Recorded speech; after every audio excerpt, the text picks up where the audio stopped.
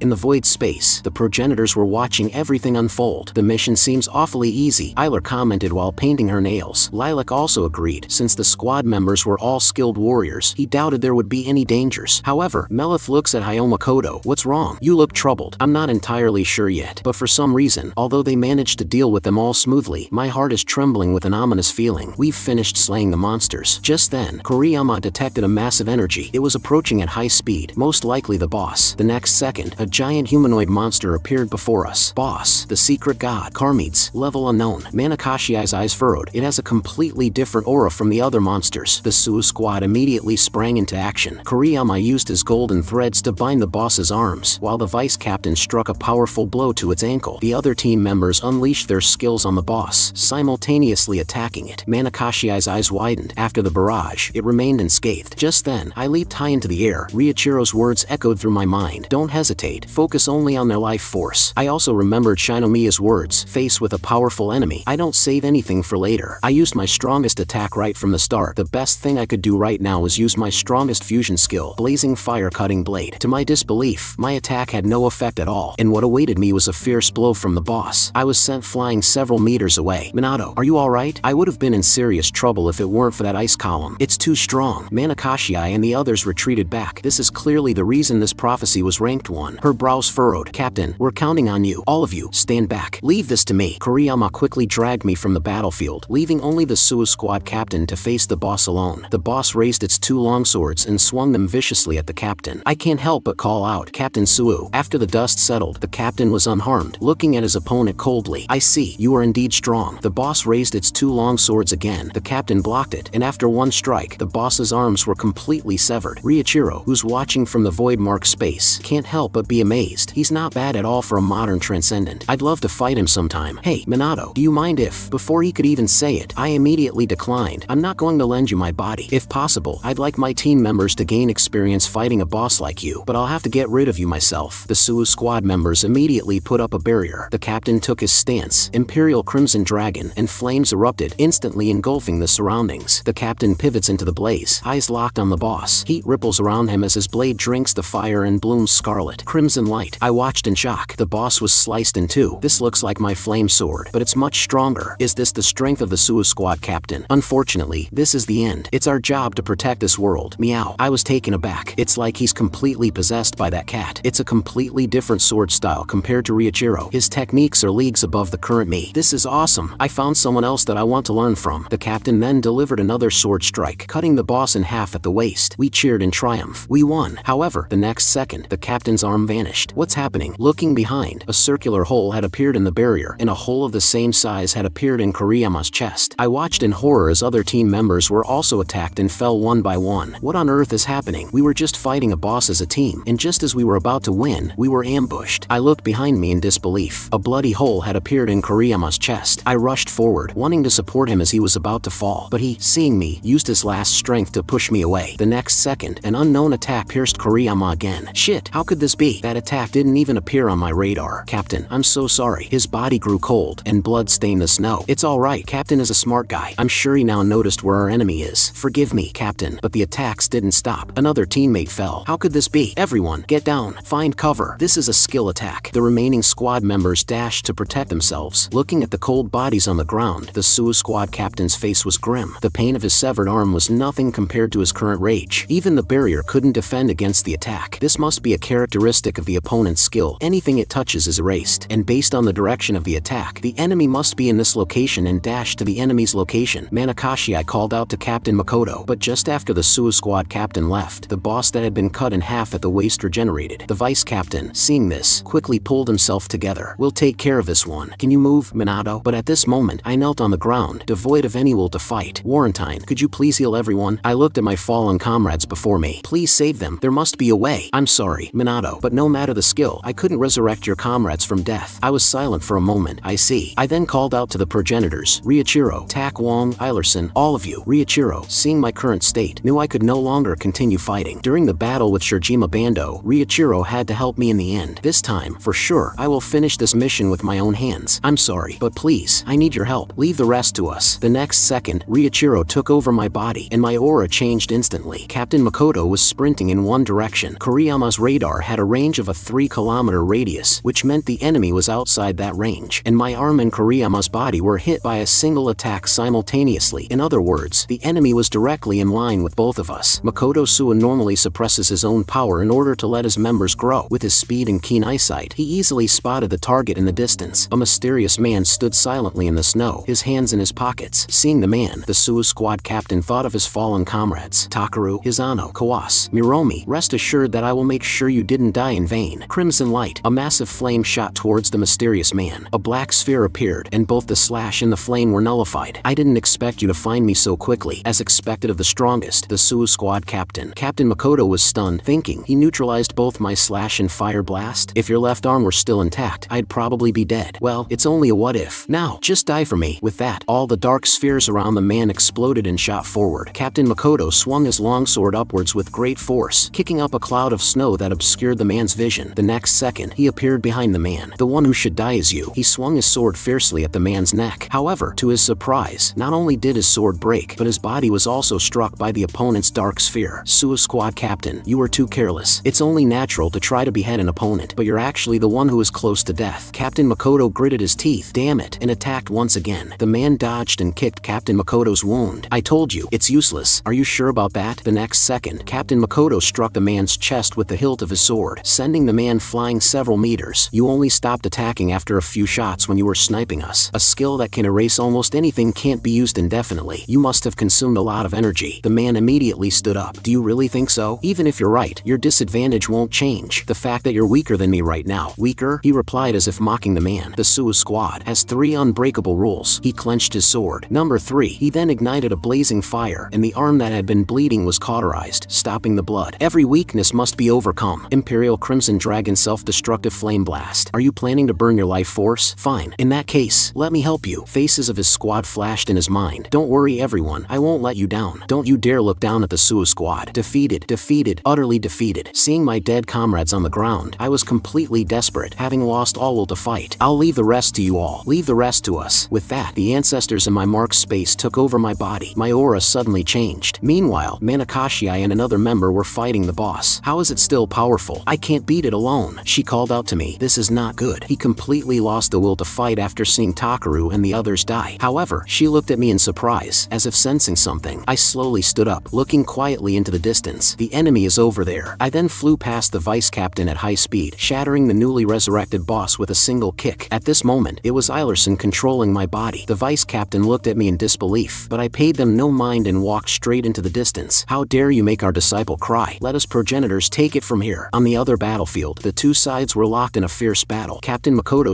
raised his longsword and unleashed his sword technique, Scarlet Light Blade, sending several flame-like sword auras flying. The man quickly ducked to avoid them, and the auras flew over his head, striking the stone pillar behind him. This is tricky. Even if I nullify the flame slashes with my dark spheres, they will reform the moment they pass through. I have no choice but to go all out. The next moment, the man threw out 2 dark spheres. Captain Makoto quickly sidestepped while closing the distance. Got you. The captain seized the opening and cut off the man's hand with a single stroke. Looks like the tables have turned. The man, instead of feeling pain, laughed. Do you think so? He then delivered a heavy kick to Captain Makoto's wound. Blood splattered, and the pain almost made the captain faint. Do you still think the tables have turned? Don't forget you have a hole in your stomach. Sacrificing one arm doesn't affect my combat power much, so it's you who has failed. You're certainly strong. You always choose the best option and move without wasting time, but you're easy to read. That's why you'll never beat me. With that, the man pulled something from his bag. Actually, your failure was destined from the start. This book would prove it. Captain Makoto was shocked to see the Book of Prophecy. How do you have a Book of Prophecy? The man opened the book. If there's an organization devoted to stopping prophecies, isn't it natural that there would also be one that aims to fulfill those prophecies? Hearing this, Captain Makoto was in disbelief. I am one of the 12 apostles of the apocalypse. They call me number 12 of the darkness, and I'm going to make sure this prophecy comes true. Captain Makoto was very confused. Why would you want to fulfill a prophecy of destruction? If I told you, would you give up on this prophecy? Just as 12 let his guard down, Captain Makoto suddenly erupted, swinging a fatal sword blow at 12. Cut the bullshit. The blade sliced across 12's neck, and blood spurted out. The captain looked at his opponent and thought, I can still beat him. He's already used up all his mana, so he can't use his skill now. His body should also be reaching its limit soon. This is my chance to take him out. Imperial Crimson. However, 12, fatally wounded, laughed. Let's end the game here. He then took out a bottle from his pocket. The moment he opened it, a huge light enveloped 12. The dazzling golden light made it impossible for Captain Makoto to see what was happening, but in the next moment, a fist came flying at him, and the captain was sent flying. 12 stood there, completely unharmed. Even his severed and burned right arm had been restored. How is that possible? This is called an artifact. Essentially, it's a type of relic and is extremely rare. If you weren't my opponent, I wouldn't have been willing to use it. 12 attacked Captain Makoto again, and the captain quickly raised his sword to block. However, against a fully restored 12, this kind of attack was useless. He rained down punches on the captain. Captain Makoto can't help but think, what's he doing with an artifact? Those items were left over from the Tower era. The government keeps them under tight security, so no one should be allowed to use them. It ends here. He then kicked the captain's wound again. Captain Makoto completely lost the ability to resist and fell to the snowy ground. You've finally fallen. fallen. No, I can't fall yet. It's not over yet. It can't be. My family, my dear little brother, that narcissistic Ichihara, and my best companions. I still have so many important things to do. Minato's words echo in my mind. Maybe you could try treating your brother the way you treat Oribe Manju. That might work, don't you think? His lips curled up. You're right, Minato. And he grips his long sword again. My dearest Manju, I want to entrust him to my beloved brother. I can't fall yet. Captain Makoto gritted his teeth and used his last strength to ignite the flame of his life. But the next second, only despair remained. The right hand holding the sword was pierced by a dark sphere, and even the last chance to resist was gone. So long, Captain Makoto Suo. Just as 12 was about to launch his attack, the ice mountain behind him suddenly split in two. Countless ice blocks and rubble flew everywhere, and a figure emerged from within. You're the one who made our disciple cry, aren't you? You'll apologize to him with your life. At this moment, my body was completely given over to my masters. I shattered the level 1 prophecy's boss with a single kick and then proceeded to the other battlefield. I arrived just in time as Captain Makoto was about to be killed. You're the one who made our disciple cry, aren't you? I'll let you feel our wrath. I advanced on 12, step by step, my aura overwhelming. He looked at me in astonishment. The boy before him gave him a very bad feeling. Then I'll have to go with the optimal solution. Don't move. If you move again, I'll kill him. But before he could finish, I had already severed his arm. He looked on in disbelief. I was clearly watching him the whole time. How the hell did he manage to cut off my arm? He was too fast. I didn't even have a chance to react. The blade I just used is already bent and deformed. It seems ordinary weapons won't do. The alchemist ancestor sighed. It's because your power is too astounding. With that, I slowly extended my hand, and energy began to ripple around me. Trismegistus. A tornado of mercury appeared before me, and in a short while, all sorts of weapons were generated from it. I will provide your weapons. Just go and fight to your heart's content. Everyone. During this time, 12's arm had already regenerated. Riichiro was shocked to see this. That's reverse flow. I don't believe a modern transcendent can use a skill of this level. It must be the effect of an artifact, a fully automatic, complete recovery that activates after a certain period of time or a set number of times. The next second, an arrow struck 12 right between the eyebrows, but the wound healed at a visible rate. It seems it's true. That arrow was Moljitha's test. So, is there a counter strategy? Melith said coldly. Keep killing him. He'll die eventually. 12 was starting to get scared. He quickly formed a wall of dark spheres to block himself, but I didn't care at all and knocked another arrow. The arrow passed through a gap in the dark spheres, hitting him in the eye, while 2 others struck his chest. 3 hits, all on target. Truly impressive. I could hit a gap like that with my eyes closed. 12's wounds healed again. Damn it. He then controlled the dark spheres to attack me. At this moment, Tak Wong immediately took over my body. With just a few sidesteps, he dodged the attack and, using his superb agility, instantly appeared in front of 12. He grabbed 12's right hand, kicked him in the chin, and then, just as he was about to fall, pulled him back up and delivered a powerful punch to his face, followed by a barrage of countless fists. Your skill can erase anything it touches, which is a good long-range ability, but he can't use it properly when his vision is blocked. That makes it very simple to dodge attacks. With that, he struck 12 hard in the chest. 12 was sent flying. Eilerson, watching the direction he flew, commented, he must have died a few hundred times by now. I ignored 12 and walked over to Captain Makoto. The captain looked at me, puzzled. Are you Minato Kanagi? Warrentine simply replied, no, this isn't Minato, and then extended a hand, using life stasis on the captain. A golden energy enveloped his body. We are the first generation Transcendents, whom later generations call the progenitors. We are ancient souls dwelling within Minato Kanagi. Alright, the enemy isn't dealt with yet, so I'll be leaving now. With that, I vanished. So that's them, the legendary progenitors. 12, who had been sent flying, had already recovered again, but his mind and body were broken, and he was in disarray. That boy is a monster. I need to think about what to do. Before 12 could react, a spear struck him in the heart, piercing straight through his body. Kokishima was merciless, starting with his ultimate technique, Azure Annihilation Spear. 12's painful screams echoed through the heavens. He didn't even have time to think. Kokishima asked Melith, if the spear stays in his heart, will he continue to die? But the answer was no. 12's body automatically ejected the spear. Before he could even steady himself, the next wave of attacks came. What a pain in the ass. If we dismember him, I wonder from which part he will start to regenerate. The answer came quickly. Only a severed hand remained of 12, and it began to regenerate. In a short while, he was completely restored. The moment he recovered, 12 immediately ran into the distance. This guy is not human. I just need to kill Makoto Suo and then flee immediately. However, when he returned to the previous location, he was shocked. In front of Captain Makoto, I was sitting there, holding a broken sword. What took you so long? I stood up. Let's continue. I swung my sword at him, and a net of sword energy instantly formed and rushed towards him. Before 12 could react, he was sliced into countless pieces by the sword net. For the first time, he felt despair. My life is dedicated to the realization of the prophecy, but this time, I'm probably going to die for real. It was like being targeted by a giant shark, with no escape. How long had it been since he had felt such terror? A sense of fear grew in 12's heart, but his hand still reached for his backpack and pulled out a bottle filled with golden powder. Riichiro, seeing seeing this, immediately swung out a sword light, severing the arm holding the bottle. But it was a step too late. The golden powder from the bottle scattered into the air. Artifact, sand cage of time. A giant cage materialized and trapped me inside. At this moment, 12's regeneration time had just ended. Seeing me trapped, he was ecstatic. Thank goodness, I almost died. He didn't care that his severed arm couldn't be restored. Clearly, the purpose of this artifact was the cage. This doesn't look good. It's a cage created by the artifact. What should we do? Ichihara was silent. Looking at 12's severed arm, it looks like he can't generate himself anymore. Relax. Not even my dark spheres can break this cage. I can't kill you, and you can't kill E either. You just stay right there. We'll consider this a tie. Ichihara ignored him and said to the person behind him, hey, you can see clearly, right? Suo Makoto. Captain Makoto behind him had already stood up. Hearing this, 12 broke out in a cold sweat and turned to look behind him. Let's continue. Round 2. It's truly unbelievable. In swordsmanship alone, no matter what I do, I cannot win. You may be a genius like me, but you also need to find a master who is a good fit for you. So I followed Ichihara's advice and searched everywhere for a master who could teach me. But without exception, all attempts ended in failure. I'm sorry. I have nothing more to teach you. You have already surpassed me. Go find other masters. You have once again made me realize my own insignificance. Each master, after just 1 month, gave up on the idea of making me stronger. Until one day, I met them. As of today, this will be your new master. She's the strongest sword master I know. Become my little sister's disciple. Her name is Ichika Hinoki. She is my last master. I became her disciple, diligently studying the way of the sword for about 3 years. Master, what is this sword technique? Suo Makoto asked Ichika Hinoki, holding an ancient secret manual. On the book was a large character, sublime perfection, a formless sword technique. That technique has been lost to time. Even I cannot perform it. It is said to be a unique technique of the progenitor, Ryuichiro Hinoki. Suo Makoto stared intently at the portrait in the book, slowly reading the name, progenitor, Ryuichiro Hinoki. A technique only its creator can use? Well then, Makoto, after 3 years of study, I have nothing more to teach you, Ichika Hinoki said solemnly. The Hinoki-style sword technique is now entrusted to you. I hope you will carry it forward and make it flourish. Master, how can I become stronger from now on? Makoto, you have exceptional talent that even after all this training, it's no more than the bud of a flower that hasn't finished blooming. You could try learning other martial art styles or simply practice sparring as much as possible. Most people wither without ever blooming, but I firmly believe that your time to bloom will come. And now, the time has come. The moment I saw Ryuichiro Hinoki swing just now, I felt a strange sensation. Perhaps this is a once-in-a-lifetime opportunity, and I don't want to miss it. Master, thank you. I finally understand. This is precisely the moment you were referring to. Captain raised his severed arms, as if an invisible hand was holding an invisible sword. A red energy began to emanate from his body. Melith was puzzled. Ryuichiro, look, what's he doing? Ryuichiro gazed sharply, being fully aware of what was happening. I quickly moved past the progenitors. I watched the scene with great concern. Right now, Captain Makoto's energy is overflowing. At the same time, at the counter-prophecy unit's training grounds, Ichihara seemed to sense something. He quickly turned to look into the distance. The next second, an explosion was heard. The other CPU members were puzzled as to what had just happened, and when the dust settled, Ichihara had vanished, leaving only a large circular hole in the wall. 12 looked at Captain Makoto, completely baffled, his confusion growing. As a swordsman, now with both arms lost, what could he possibly do? Yet, a voice in his heart kept telling him that this strike would definitely cut him to pieces. Minato, watch closely. If we compare people to flowers, there's only one moment in a person's life when they can truly blossom. For some, it is at the peak of their physical strength. For others, when they achieve flawless technique. And for some, it is the moment they attain the ultimate truth. And for him, it is this very moment. Watch it closely. You must remember this forever. I was mortified. Does that mean? As I looked closely, I was surprised to see a flower bud faintly appearing behind Captain Makoto Suo. Important memories came flooding through his mind. He raised his arms. Both I and 12 can't help but be mesmerized. Golden light flashed as he focused entirely on this move. In the next moment, the flower of life bloomed. Hinoki-style sword technique, sublime perfection. Instantly, 12 was split in two. Even the defense of his dark spheres was useless. He doesn't even have hands, let alone a sword. How is this possible? Did he awaken his true potential? The next second, 12 was utterly destroyed. Ryuichiro was utterly impressed. Well done. I won. This strike also exhausted all of Captain Makoto's life force. He lost consciousness and fell. In that instant, the void attribute mark on my right hand shone with a brilliant light, connecting with Captain Makoto's soul. He looked up and thought, despite me standing under the cloudy clouds, I could still see it way beyond the sky. I see. So this is what it's like to reach a whole new level of sword mastery. I am content. He slowly closed his eyes, thinking of his family, that smug-faced Ichihara, and all the companions who had walked with him. He had relentlessly pursued strength and had finally reached the end. I'm sorry, my dear little brother. Forgive your big brother, for I must go now. I'm satisfied now. Just then, a figure approached. I didn't expect it to be you. I came before Captain Makoto and extended my hand with a smile. The captain's initial confusion turned into a smile of understanding. So that's how it is. Death is not the end. I'll be counting counting on you from now on. Thank you. As the artifact cage shattered, I rushed frantically towards the Suo squad captain. It was only a brief moment, but in that moment, I felt my spirit connect to Captain Makoto's though the mark of the void. Captain Makoto. But at that moment, I had exhausted all my strength and collapsed straight onto the snow, tears welling up in my eyes. Just as Captain Makoto was about to fall, a ray of light cut through the sky. Ichihara was flying at high speed, shouting anxiously, "Makoto!" He landed swiftly and caught the captain. Ichihara looked at Makoto in disbelief. "I'm sorry, I was too late." Suo Makoto, age 23, died in battle against the Transcendent 12. Brother, Oribe Manju is so cute. Let me hold him too. Of course. The incredibly strong Suo squad captain, Makoto, has perished during a level 1 prophecy mission. In the training grounds, Suo Makoto was practicing his swordsmanship. Ichihara approached. "Makoto, why the heck do you want to be the captain of a unit?" "What do you mean?" "In the counter prophecy unit, your strength is second only to mine. When you're serious, you're invincible. Isn't it better to fight alone? I'm not like you, shining brighter than anyone else, despite being the farthest away from us. There's no doubt we need people like you." Just then, a message came through the elevator. "Captain Kuzushiro passed the level 2 swordsmanship exam. This way, I can be of use too." I was so happy. "I came to report to you immediately. I like having companions to work with. When I'm injured or fall in battle, I want to be able to count on them. I'm just happy to have met people who make me feel that way." At this moment, Ichihara still talked to the dying Makoto. "Before coming here, I saw your companions. 2 of them survived. Rest in peace, Makoto. You have fulfilled your duty as a captain. I could have never done what you did. Thank you for everything you've done, Makoto." Meanwhile, I was still lying quietly in the snow. In my void-marked space, I knelt alone in a corner as the progenitors watched from a distance. "It's gotten so dark here." Of course it has. This space reflects my current state of mind. All the progenitors understood. They knew I was blaming myself, telling myself that it was my fault for being too weak. They had all experienced the departure of partners, family, or disciples. Watching comrades in arms die one by one, their hearts were broken. Most people in such situations would bury their hearts deep inside and never recovered. Should I not have fought? Maybe it's better if I don't fight anymore. My heart aches as if it's about to be torn apart. If I had left it to you from the beginning, maybe no one would have died. I ought to just let you use my body as you like so each of you can make the most of your unique abilities. Of course, I know that doesn't make any sense, but at that moment, when I shook hands with Captain Suo, my hand felt as hot as fire. I looked up at Riichiro. "I've been entrusted. I don't want to betray this trust. From now on, I'm done with the vague idea that I'll surpass the progenitors someday. I won't think that way ever again. My goal is to surpass you all as soon as possible." The next moment, a golden light appeared in the dark night sky. The light grew, and a massive energy poured down from it, enveloping everyone. Instantly, the surrounding darkness was dispelled. I raised my fist and swore, "Never again will I let anyone else die." A helicopter flew in from the distance, and below it were our grim faces. The prophecy had been stopped, but the cost was too great. "Mr. Ichihara, all personnel have been recovered. We are ready to depart at any time. You all go first. I'll go back alone." And so, Ichihara watched the helicopter depart while on the phone. "I have some bad news. Makoto is dead. The enemy is the 12 disciples of the apocalypse. Find their locations as soon as possible. It's time for some hunting." With that, Midori disappeared without a trace. This incident left a deep scar on everyone, especially the captain's younger brother, Suo Shinji. He stood motionless before his brother's portrait for a very, very long time. The day after the funeral, I met him. In his hands, he held his brother's belongings and a cute, fat cat. "Minato, you're here. You must be Oribe Manju." Just as cute as the captain said. "Even you know about my brother's cat? Why am I the only one who knows nothing?" It wasn't until I went to clean my brother's room just now that I realized how much he loved this cat. Seeing his favorite books, the clothes he liked to wear, the food he liked to eat, and the thoughts in his sticky notes. I had no idea at all. "You have Makoto's diaries?" "Yeah, he said I could have it." The first page read, "I leave this diary to Shinji." The contents were nothing special, mostly about daily training and missions. However, at the end of every entry, he would add a sentence. January 12th, the weather suddenly turned cold. Is Shinji wearing enough to stay warm? March 7th, Shinji passed the qualification exam. I'm so happy. May 17th, Shinji doesn't seem to be getting along well with his companions. What should I do? July 19th, the watermelon kashi I brought was delicious. I wish Shinji could have some too. October 1st, Shinji has been dispatched on a reconnaissance mission for an ungraded prophecy. I believe you will return safely. Vaguely, I could almost see my brother sitting there. At the end of each diary entry, he always mentioned me. Shinji collapsed on the floor in agony, tears streaming down his face. Seeing this, I told him about my time with Makoto. Whenever I spoke to him, he always talked about you and Oribe Manju. I'm going to get stronger and stronger, so that my brother in heaven can see that he no longer needs to worry about me. And so, Shinji and I went to Mount Amatake in Nagano Prefecture, and found Captain Makoto's master, Ichika Hinoki. Upon learning of her disciple's death, Ichika Hinoki's heart sank, but the next moment, her expression returned to one of cold indifference. "We wish to train here with you for a while." A month later, two familiar figures were engaged in a fierce battle in a river. Shinji suddenly closed in. He threw a powerful combination at me that I managed to block. Seizing an opportunity, I gathered power in my right hand, fist strike, and unleashed a heavy blow on Shinji. To my surprise, he took the hit head-on. Only the massive splash behind him indicated the force of the blow. While I was still amazed by his strong defense, Shinji's attack came. Luckily, I reacted in time, grabbing his attacking right hand, using his momentum to throw him into the air. But even while off balance, Shinji managed to deliver a fierce kick towards me. Fortunately, I still managed to block the attack. Then, I quickly leaped up, preparing to deliver a final kick. Just then, a roar was heard. That's enough. Hearing the voice, we immediately separated and stood straight on the water's surface, ready to receive our master's critique. You are both very good, especially you, Shinji. You've made great progress. She then used her foot to flick a wooden stick from the ground. Next, I will show you my way of the sword. A stunning aura rose from her body as she slowly walked towards us. Let's begin. Bring it on, disciples. Our auras exploded. Here we come, master. I'm going to get stronger. Someday I'll be the strongest warrior in the world. At this moment, late at night in London, a man was strolling leisurely down the street. He stopped as he entered a small alley. This was none other than Cotter, one of the 12 disciples. Cotter looked at the person blocking his path and spoke. So, you've finally found me, Mr. Ichihara. Tell me the locations of your other companions and your organization's base. One more useless word, and you die. However, the other party seemed unwilling to cooperate, drawing a weapon to fight. Why not have a little fun first? For a moment, the alley was quiet. Suddenly, a blue light emanated with a spatter of blood. Then, Ichihara was the only one that walked out. Target eliminated. This is the book of prophecy from him. 5 books of the apocalypse have been collected. 7 members remain. On to the next one. Meanwhile, in the Temple of Eternal Mysteries, the top secret conference hall of the Counter Prophecy Unit, an old woman is grinding tea leaves. She is the chief commissioner of the Counter Prophecy Unit. The aide to the chief commissioner, Tengen Shinonome, introduced. These are the 5 books of prophecy that Ichihara seized from the 12 disciples of the apocalypse. Shiki Kitamori continued. This was originally a single volume, split into 12. Ichihara is currently pursuing the remaining 7. Eliminating enemies and collecting the books of prophecy is not a problem in itself, but I didn't expect him to go off on his own like this. Did Makoto's death affect him this much? Then how should we handle this? Let him be for now. No matter what we say, he won't listen. When he returns, have that child come here for tea. Now that the Suo squad is disbanded, we need to fill the vacancy. Kitamori, Shinonome, you two are in charge of creating a new squad. Meanwhile, somewhere in the imperial capital, a vast army of demonic dogs has gathered. A level 2 prophecy, dissenters. Boss, the Daybreak infidels. They're all so strong. Is there no way to wipe them all out at once? I don't think so. Each of them is resistant to a different type of attack. The captain, Setsuna Ibiki, recognizes this problem and turns to a temporary member behind her. What do you say? Can you handle it? This person is none other than Shinomiya Akane. No problem, Captain. Let me try. She used her skill, Trismegistus, and a giant sphere of mercury appears before her. Instantly, the mercury blasted forward beneath the monsters. Akane commanded, gas. The mercury instantly turns into a vapor, enveloping the army. Next is liquid. The vast amount of mercury turns back into liquid, encasing the monsters' heads. Then, incineration, and the monsters are tormented by the scalding mercury. This is the end. Go to hell. Akane then commanded firmly. Solid. The once flowing liquid instantly solidifies, and sharp spikes grow out of it. In a flash, like a chain reaction, all the monsters are pierced by the mercury spikes. The Hibiki unit members watch in astonishment. In an instant, all of the monsters were taken care of. Shinomiya Akane snaps her fingers, and the monsters instantly turn to dust. Captain, that ought to take care of them. Akane, you're amazing. You managed to combine 4 different attacks into one. It's a waste for you to be just a temporary member. How about joining my squad after your training is over? To have your recognition is a great honor. The captain seems eager to recruit her. If Akane joins, I can slack off in the future. I have now completely mastered the 3 states of matter. Send me the materials for the next course right away. At this time, I was eating breakfast and playing with Oribe Manju. Alright, give me a moment. The alchemist Killick was impressed at Akane's progress as well. Killick, could you come up with 3 new lessons for Akane? The alchemist Killick happily complied. I'll send it to you shortly, Akane. Meanwhile, Hikataro was already on lesson 8. At this moment, in Saitama Prefecture's Takurazawa City, a level 2 prophecy was occurring. The dirt-eating mythical creature, Boss, the voracious sphinx. But the next second, it was kicked to pieces. Lesson 8, Flash Kick. Beak Stab successfully mastered. The captain of the Todoroki unit, Ichiro, was thrilled to see the boss defeated. Well done, Hikataro. You must join our squad. Hikataro was reluctant. I'll certainly consider it. Which unit to join? That's the question. Meanwhile, Akane was ecstatic upon receiving the materials for the 8th course. I won't lose to any of you. I like your spirit. Shinji's improved a lot as well. I'd better start training harder if I want to keep up. It's really encouraging to see you both make so much progress. By the way, have you heard the rumor about a new squad being formed? To fill the vacancy of the Suo squad, a new team needs to be created, and the captain will be selected from the members who have achieved significant results. Is that so? I wonder who it'll be. I've already discussed it with Hikataro. Let's create a squad together. The name will be the Kunnagi unit, and the captain will be you, Minato Kunnagi. The Kunnagi Kusanagi unit. That sounds really nice, Akane. Wait, what did you just say? But why choose me, Akane? The vision of the counter-prophecy unit is to eliminate all prophecy disasters in this world and not allow the tragedies of the past to happen again. Personally, that's exactly what I want as well, so I must join such a team. A captain needs not only great strength but also the ability to make the team members stronger together. I think you have that qualification, Minato. Otherwise, I'm going to be snatched away by Captain Ibiki. Think about it carefully. After hanging up, I sat alone on a rock, thinking, Shinji, what's that guy up to? And Shinji immediately explained the situation. A captain, you know, I think that guy is quite suitable too. Hearing this, Shinji also thought this way. However, I was still very conflicted, not knowing if I had the ability to be a captain. Isn't anyone going to give some advice? But the group of warriors was at a loss for such matters. What do you want us to say? I've exhausted all my efforts in martial arts. I have no experience in leadership. I have no idea what to do. What an unreliable group of masters. Just then, Riichiro turned and shouted behind him, don't you have anything to tell him? Strategist Ryan. Not yet. The time is not right. Besides, there is already a very suitable person on the scene. Who could you be talking about? Suddenly, a wooden stick was thrust straight into the huge rock beneath me. Instead of sitting around and thinking, why don't you use that time to focus on practicing? Let's begin intensive training, starting with foot techniques. Hearing this, I quickly grabbed a wooden sword and jumped down, immediately activating the footwork ripple travel and stood steadily on the water's surface. Very good. You've mastered it quickly. How did you do it? Normally, it would take even a genius half a year to reach this level. However, she didn't know that I could still practice hard while sleeping. Just then, Ichika Hinoki suddenly attacked me. A sword light slashed over my head, and with the sound of the clash, the rock I was sitting on was sliced in half. In battle, there's no time for extra thoughts, or you'll die a miserable death. I immediately got into a battle-ready stance, not daring to relax for a moment. Is she the right person to talk to him? She's already very strong among the modern Transcendents, as expected of your descendant. I don't have any children. It must be from my brother's line. So you are Ichika Hinoki, my greatest successor in the modern era. Then, Ichika Hinoki used the Hinoki-style sword technique, Snake Crawl. A purple sword light lunged at me with serpentine movements that I narrowly dodged. In the midst of battle, I realized that my master was really giving her all this time. Next, Ichika Hinoki attacked again. Purgatory Blade. Countless sword auras surrounded me from all sides, eventually forming a sphere of sword energy. Riichiro was shocked to see this, a skill I've never seen before. Did she create it herself? You really are interesting, kid. How the heck do you avoid all my attacks so easily? This is a skill you don't know. I recognize the Hinoki-style sword technique that you use. Some of the techniques come from the founder himself. Isn't that right? Let me guess what's bothering you. Are you thinking about whether you can be a captain like Suo Makoto? Of course, because I saw with my own eyes what an inspiring leader he was to his unit. I truly wonder, can I be a captain like that? Just then, I heard my master's voice loud and clear. You don't need to be like him. Pay close attention. Hinoki-style sword technique, Soaring Tengu. A huge water spout swirled up from the water's surface. The techniques that I used in this fight are my example. The successors who came after all developed these techniques based on the founder's techniques. It's hard for us to reach the same heights as the founder. His abilities were on a completely different level from ours. And yet, successors have continued researching new techniques in the hope of achieving at least a fraction of his mastery. That's why our swordsmanship style has come so far. At this moment, I was realizing what my master was saying. I don't know what kind of leader Makoto was, but as a student of mine, he must have been a great captain. It's impossible to be exactly like our heroes right from the start, but as long as your conviction remains, you will one day achieve it. Tell me, do you have that kind of determination, Minato? So instead of worrying about whether you can be like Makoto, think about it this way. What did Makoto trust you with? At this moment, I could still remember Captain Makoto's departure, and how his hand felt to give me his trust. Captain Makoto, he entrusted me with the future. That's the way. Come on, let me feel your resolve. I'll do my best to train you for the future as well. Now show me what you've got, Minato. Hearing this, I was full of conviction as I launched my attack. As our swords collided, a massive energy erupted. But at this moment, 2 weeks later, at the counter-prophecy unit base, 2 captains were reviewing the list of new captain candidates. Usually we select someone recommended either by the other captains or the commissioner's office. This time, there seems to be an interesting little fellow, Minato Kanagi, 17 years old, currently still a trainee. Recommender, Special Mission Unit member Ichika Hinoki. And at this moment, in a corner outside the window, a dark figure stood under a shadowy tree. On the phone, I've successfully infiltrated. I hear the new captain selection is in 3 days. Boss, just you wait. I'm going to be the new captain. The figure was enveloped in a green light, revealing a sinister smile. One of the 12 disciples of the apocalypse, Ava,